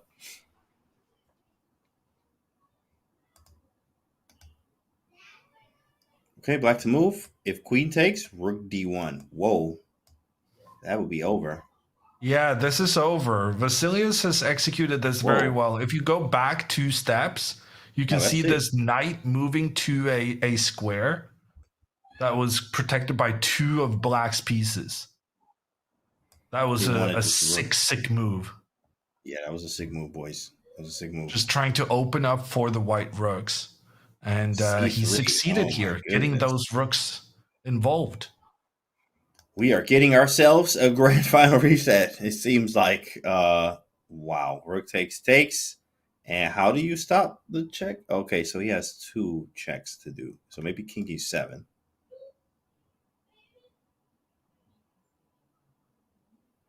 Maybe king e7. Yeah, but then knight moves back. And now knight moves forward. And I got 2 checks. Do I? Maybe knight takes first, then bishop e6. And it's got to be a 3rd check in here. It has to be. Yeah, that's over. Rook d7 now. Here? Yeah, rook d7. Takes, check. Nicely done. 3-0 in the final. Oh, actually, it's not over. Well, bishop takes pawn is good enough. Oh, that's it. Bishop check. And wherever you go, there's a 3rd one. And GG. And game over. Nice. 3 checks. Vasilios with an amazing comeback here, forcing a grand final reset. Guys, we're going to another one.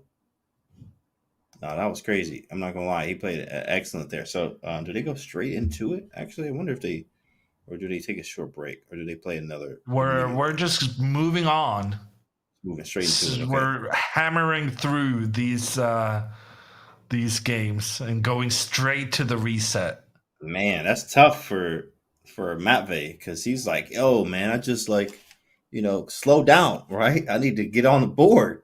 Sometimes you need that break, but not having one is very beneficial for Vasilios because he's in a good mode. He's in a good flow.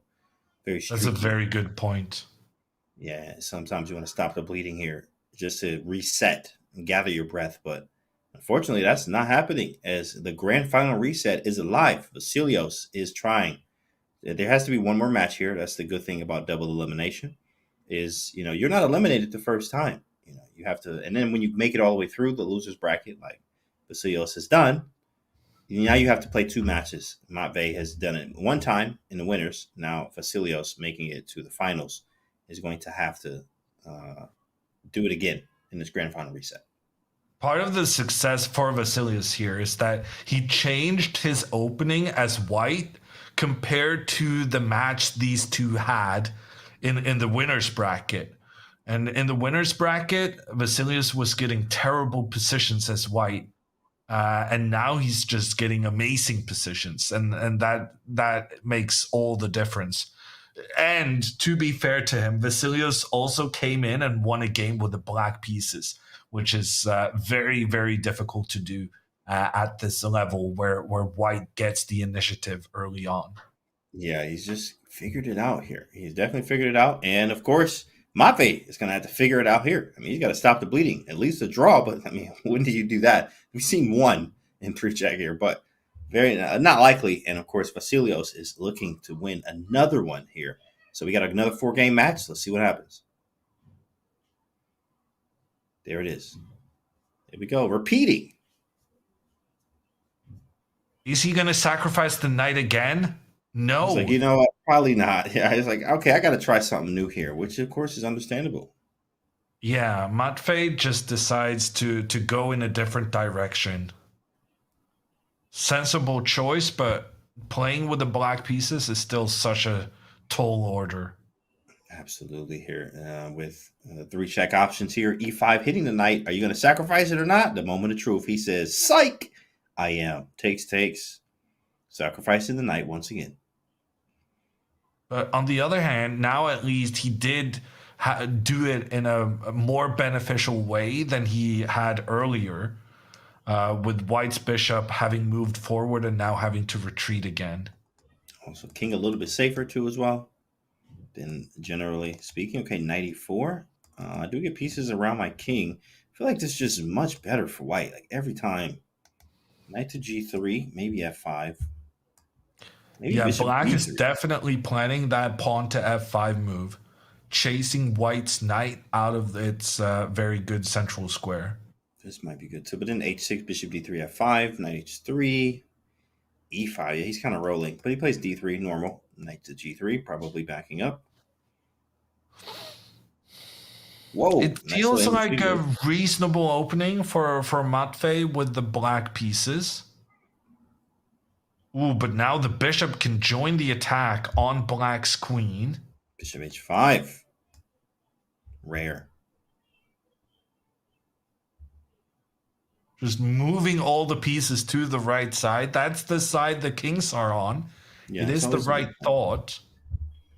Generally a good plan. Where are the pieces at? Where's the action? Put the pieces over there.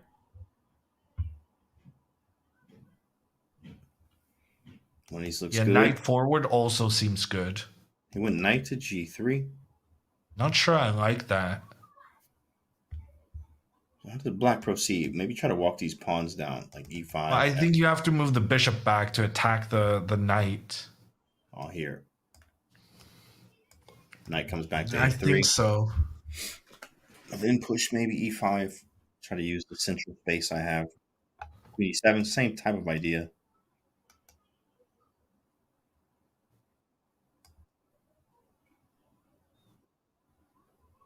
E5 might be C3. Oh, that's a nice one with an easy check. Maybe king in the corner. I feel like we've Yeah. often had the situation where the king just needs to be in the corner. Mm-hmm. That's correct. H6 makes some light square weaknesses, but I can't really get to them yet. There's that C3 move, but no check. I really like this from Vasilios. Sacrificing a pawn to open up for his rooks. Now rook comes to B1. It's all about the activity of the pieces in 3 checks, and this rook is now a monster at the cost of a mere pawn. And also still being up our piece or whatever. Bishop to B2. Getting rid of the bishop. Nice. Trade pieces. Trade when you're up, not when you're down. Strong move. Not sure I like that, actually. I thought our bishop was quite a useful piece. Instead of bishop B2. Yeah, I think he wants knight H4 here. It's indirectly threatening this weird kind of thing. So he stops it. Nice move. F4. Knight moves probably to the center.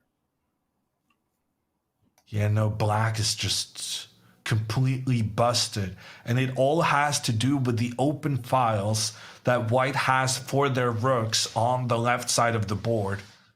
He sacrifices a pawn. Good decision. Bishop F3 followed by knight D4. It's a good move. He goes for it though, but I think we're going to see this. No, a good decision by black. That was the best under the circumstances. Obviously, white is still in a really good spot. Could potentially open up here a bit in front of white's king. Here we go. He's debating capturing. He might go this route. It's kind of strange, but yeah, I figured. Yeah, wow, that's so clever. Going for the potential 3 checks now with the queen and rook working together, pointing from the left side over on the opposite side. Which he's played. Now maybe queen H. Oh, he sacrifices it. Takes. Oh, wow. My goodness. There's a rook C8. So good. That's so good. Big mistake by Vasilios. Whoa. Like you literally can't take. Oh yeah, no, this was so smart. Knight to D6. And now just bishop takes pawn. Bishop takes pawn. Oh, and that's then a sacrifice nice your rook against white's knight. That is awesome. Black is doing really well here. That is awesome. He takes though. It's tricky playing without the queen, and both players are going to play this being so low on time. He goes H4, make that look for the king. Put the king on H2. H5, hoping he takes it. Don't know the follow-up. Well, just king take H2. it. Okay, just take it, right. King H2. Push. Move it's the anybody's bishop game. Back. King up, maybe. 15 seconds. Queen takes E5, maybe. Just make sure your king doesn't get checked by the knight. Takes. What is he doing? Wait, there's check. Is that how many checks is that? That's one. That's only one check. It's only one. That's crazy that's the only check so far this game. And now a repetition of moves. That's so good. Oh, and he gives up the queen. That's it. Oh, that is so brilliant. Is this a draw? Oh, he's gonna flag him. No. He's winning. Don't stalemate. Flag. Yeah, almost stalemated him. Mbappe strikes back. He says, "Not like that, young man." Fantastic game by Matfei. He took his chances. He was in big trouble, but sacrificing the queen was such a good decision, and he complicated matters enough for Vasilios to make the mistakes, losing him the game. And sometimes that's all it takes is just one game to get back in there. You can breathe. He didn't crush me every game. I got to win. And sometimes it gives you a little bit of confidence here, as I'm sure. But he got the win with the black pieces, James. With the black pieces, That's breaking the serve. That should be enough to win the match. Yeah, that feels good. That feels very good as Mave is feeling a lot better about what happened in the first match. Grand final reset that Vasilios has forced. Okay, Queen D2, looking for castles. I'm not super impressed by this way of playing for white. Pawn to G5 seems like an absolute must here for Vasilios, but on the other hand, it looks pretty darn good. Play once again. He's looking. Black's Oh, pieces are looking thinking about really bad sacrificing. if the bishop retreats. That's what he did. Bishop G3. I think he thought about sacrificing for a second there. Realized it's not really a lot there. I think white is going to have to sacrifice with the queen and rook through the center of the board. But on the other hand, I think that might be good enough to win. Bishop to E2. Black may need here now to play bishop to C6, simply to shore up defenses around their own king. Defend D7, B4, knight B7. So much play, so much play. Yeah, I mean, I got to figure out what to do with my king next. I really like this opening from Vasilios. I feel Matvey has definitely gone wrong here. He also got this bishop out too as well, which is a problem with the black pieces. He was able to, kind of deal with that quite quickly. Bishop to B7. White's bishop on the dark squares is looking unimpressive. It has nowhere it can move, and it's not attacking any of black's pieces. Maybe he wants an H4 to break this thing up later.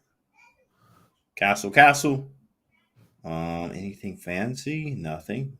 Anytime black is not just dead and lost out of the opening, it's a success. But here I feel like black might even be better. Yeah, again, you pointed out how terrible this bishop is here. It's just hitting the pawn. Stuck here as well. And we probably won't see anything like D6 or D5 that would unleash this bishop even more. I feel like white should probably advance their pawns on the left side of the board. It's risky advancing the pawns in front of your own king, but I think here it might be justified. B4, knight C6. Maybe you try bishop F2. He takes instead. I don't like what has happened the last couple of moves for Vasilios. Matvey has gotten the bishop back into the game, and black's king is not safe. I don't like that move from Matvey, though. Is he going to sacrifice cheap everything? of a trick he's threatening. Oh, he actually is threatening completely winning. It does work, actually. It does actually work, which is crazy. Queen D6. No. I feel like he could have disguised it more. It's so obvious that it's working when you're doing it while your rook is under attack. Take my rook. Now, Queen D6, though, a little bit different. He's giving up a whole rook. What? Oh, he's going bishop C5. This guy is playing out of his mind, Matvey. Or at least in this match, because he did lose to Vasilios in the first grand final reset. But he's looking to try to strike back. That was a sick combination, but now knight b7. Really nice, hitting both the rooks here. I can't tell who's winning now. I have no idea. Maybe I just double. Yeah, surely bring the other rook. I agree with that. He goes for it. Bishop c6. Now B4. bishop has to go back and then pawn up, trying to break down black's pawns. And you have to move your king up. Okay, he allowed a check, but he says, I'll give it for the rook. Oh, that's a nice move. That is a nice move. Oh, I didn't even realize that white was protecting against the check black was setting up. Yeah, that was nice. That was very nice. And now he's trying to I'm not sure I like Vasilios' decisions then. I think this is looking kind of good for Matvey now. Maybe I have to go here. We went king b7. Oh, it's two checks. I know, right? Oh, but he didn't have a check already. For some reason, I just assumed that white had a check. All right, one. He probably could have went with this idea and then sack everything. Oh, wait. Now that one, he moved too fast. That one, he just was moving too fast. He literally just moved too fast and dropped an entire bishop there. I think it was a mouse slip, no? Yeah, maybe something like that. Mouse slip or he did intend to do that. Yeah, what a final. Matvey wins the first one with black, and then Vasilios comes back to win with black and equalize after 2 games. Yikes. And that's going to be tough for Matvey, as he might be, starting to see, okay, this is not going my way at all. I won that first one. You feel better, but now it's like, man, I got to win, because Vasilios is 2 away from taking this whole thing after a grand final reset. Here we go. Next game. But the frequency of black wins we're seeing, I'm honestly shocked. Absolutely. It should not be possible among the best 3-check players. Yeah. I saw people in chat earlier was discussing that the starting position is close to being winning for white.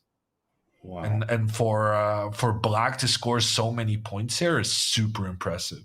Crazy. Shows the practicality of it, as Indians like, yeah, winning, but then you have to do it, which is always the hard part. D5 bishop, D3. I just go back.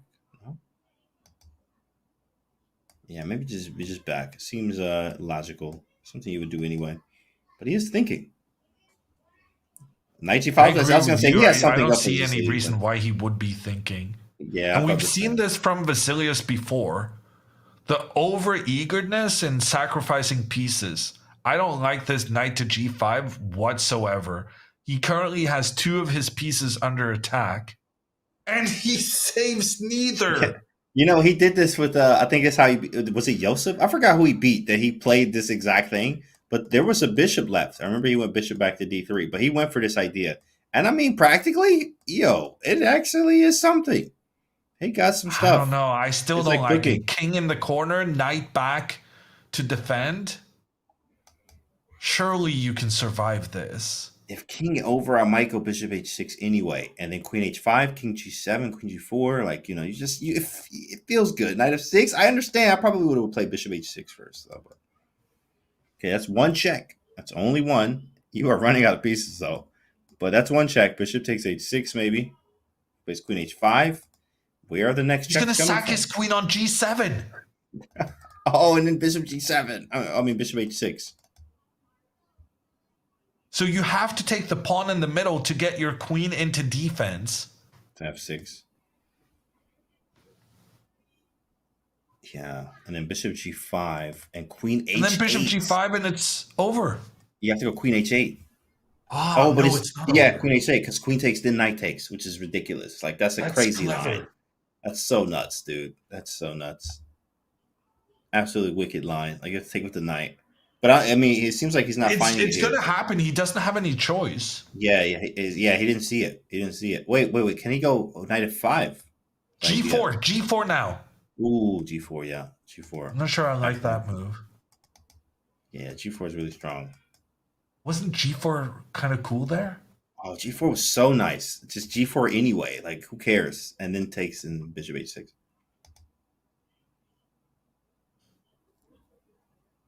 Making him think. Vasilios finding his own little opening here. It's terrible. Like, he's just sacking all his pieces. But to get the 3 checks, that's all we care about. I need 2 more checks here. Oh, if knight moves, then the queen sacrifices for the knight. Oh, it's over. Oh, and if queen the knight G6 moves, and then F7. queen sacks and the pawn with the final. That's 1. That's it. You don't have any more. There's no more. That's 2 and king h1 and real awkward stare into the oblivion. Wow. King h1 and resigns. Dang! Vasilios 1 game away from a grand final reset and getting it done all the way through. Unbelievable. I know Matvey is fuming right now, is because I would be definitely, but Vasilios has the black pieces. No, this is over. Yeah, white would be a little bit different, but no, black. Yeah, black has been tearing it up in this. I really don't like that bishop move. That was terrible from Matvey. Yeah, this might be a sign of the beginning of the end. In fact, here from he just voluntarily put his bishop in an absolutely dreadful position. Absolutely. C4, bishop a2, and what are you doing with this bishop? Now, of course, there is this little, we do have to deal with this. So he says, I'll take it. I don't like that. Look at this bishop, guys. What's that? Couldn't you have just played normally without making that trade? Maybe, like queen b6 or something. But I mean, maybe even just giving up the pawn with something. He can go d5, shut him down. But we do have what we call the winter bishop. I think that's Capablanca game, whatever. It's like on g3 in that game or whatever. But bishop is absolutely terrible here. Down a piece. Matvey's like, you know what? That knight g5 stuff worked out. He's like, you know what, bro? He's using Vasilios strats He's against using, him. yeah, and that's that's part of the game. Like you can just do the same thing. You know what? I'm just gonna do the same thing, bro. It's kind of working. Yeah, it is. It works. It's annoying and like it makes you think and stuff. Knight f7. So he's like, Wait, oh, I got what? one check. I get one. I get two, but that's not enough. I mean, this bishop again is absolutely disgusting. I don't know. I feel like people are not respecting the value of their pieces enough. A lot of sacrifices. That felt completely unnecessary to me. And now he's opening up for his opponent's rook. Ooh, he wants bishop takes pawn in order to set up queen f7. I was thinking that same thing, but there's only, did he get, oh, he has one check. Yeah, that would be 2 and 3. Oh, vicious stuff here. He found rook f8, beautiful. In between move. I don't know if that was good, because now your pawn on h7 is not defended. Oh, yeah, that would have been nice. Queen h3 or h5, right. Yeah, with that idea. Hit that. Okay, but Matvey, he prioritizes keeping his queen, protecting his king. Maybe this coming next. Why can't we just take the pawn? And he does. He says, yeah, why can't I? And he does. Bishop g5 hits the queen.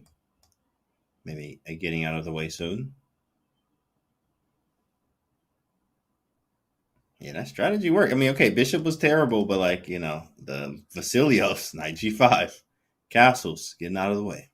No, but Matvey has still just given away a knight for apparently no good reason. Yeah, he got one check, I guess is what he's saying. I get a check, but that's really it.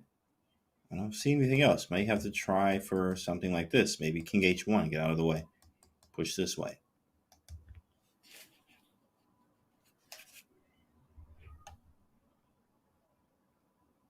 Three checks. Vasilios trying to get it done. I'm not seeing any checks in the future. Yeah. Yeah, but I see this. On the other hand, I'm not seeing anything for really neither player. Maybe now the white queen can start attacking the undefended black pawn. Whoa, where are we going with this? Where are we going? Bishop e3, okay. Nice.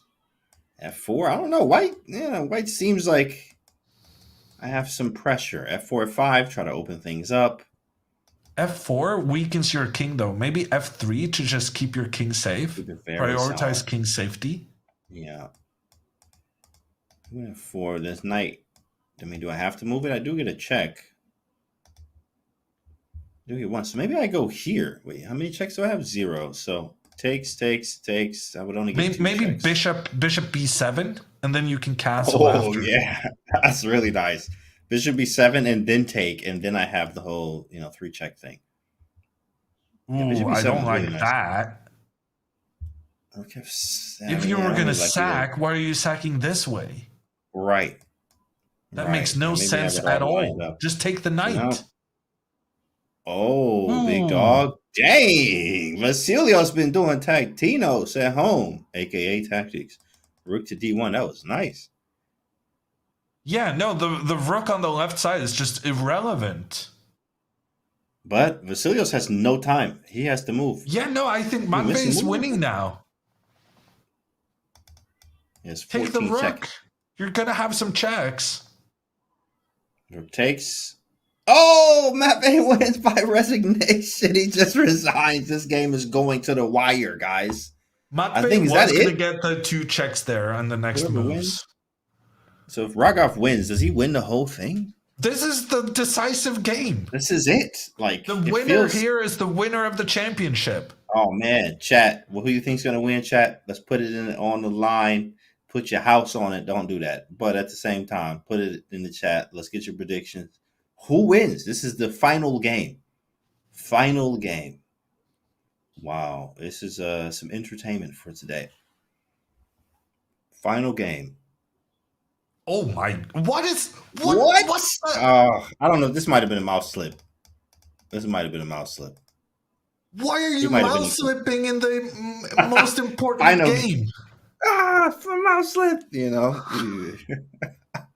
Wow. Yeah, I don't know. I think he don't know either. I He don't was even like, know oh, where he wanted that queen. I think he wanted to move the bishop. No, or something. Maybe I bishop have no idea g5 or what like just happened. d3. Yeah, I have no idea. I'm so impressed with the pace Matvey responded to that. Yeah. Because it's like your opponent plays an unexpected move. All right, guys, here's the poll. Who will win the 3-check championship? Matvey with 67% and Vasilios with 33%. You guys have voted. Let's see what happens. You got 67% Matvey and 33% for Vasilios. Okay, here we go.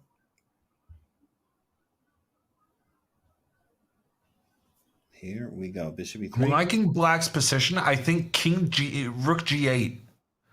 I don't like that Matvey is not protecting the pawn that's under attack. Rook G8.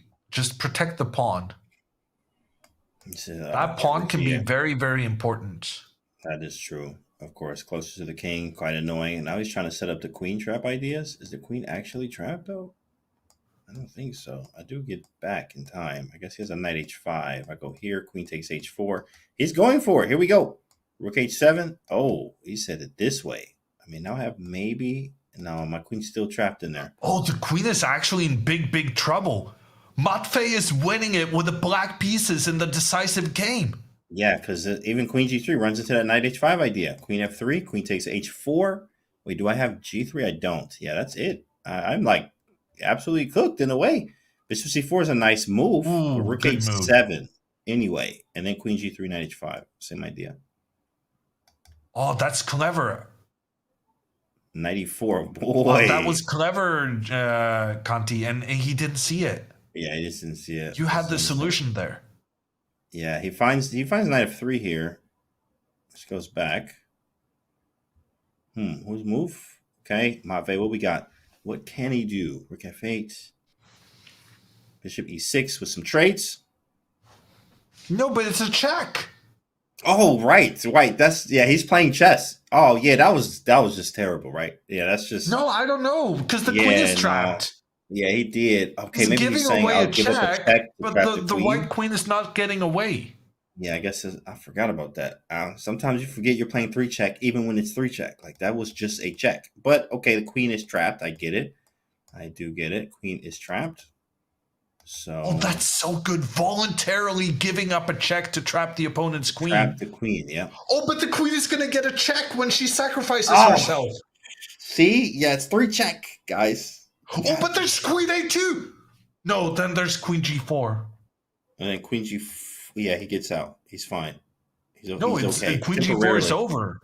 That's the third check. Oh, yeah, you're right. 2 and 3. 2 and 3.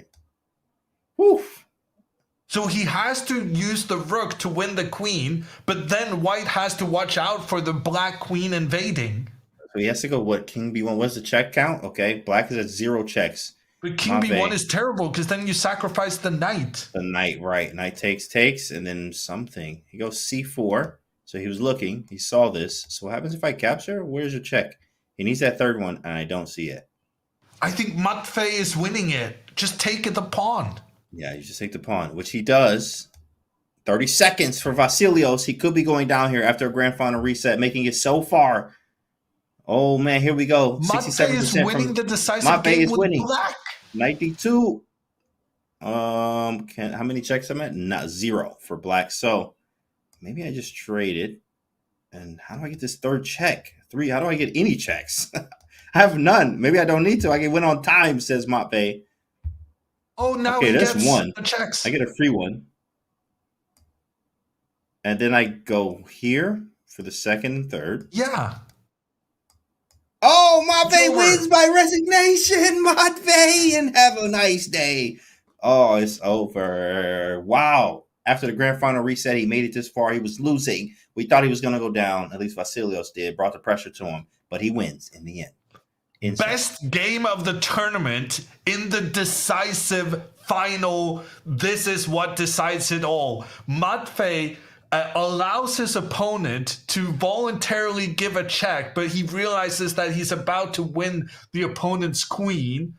But then it was 2 checks for the opponent, but he had the queen and he managed to use the queen. That was fantastic. I mean, fantastic. Mind blown there, guys. Our writing three check theory here.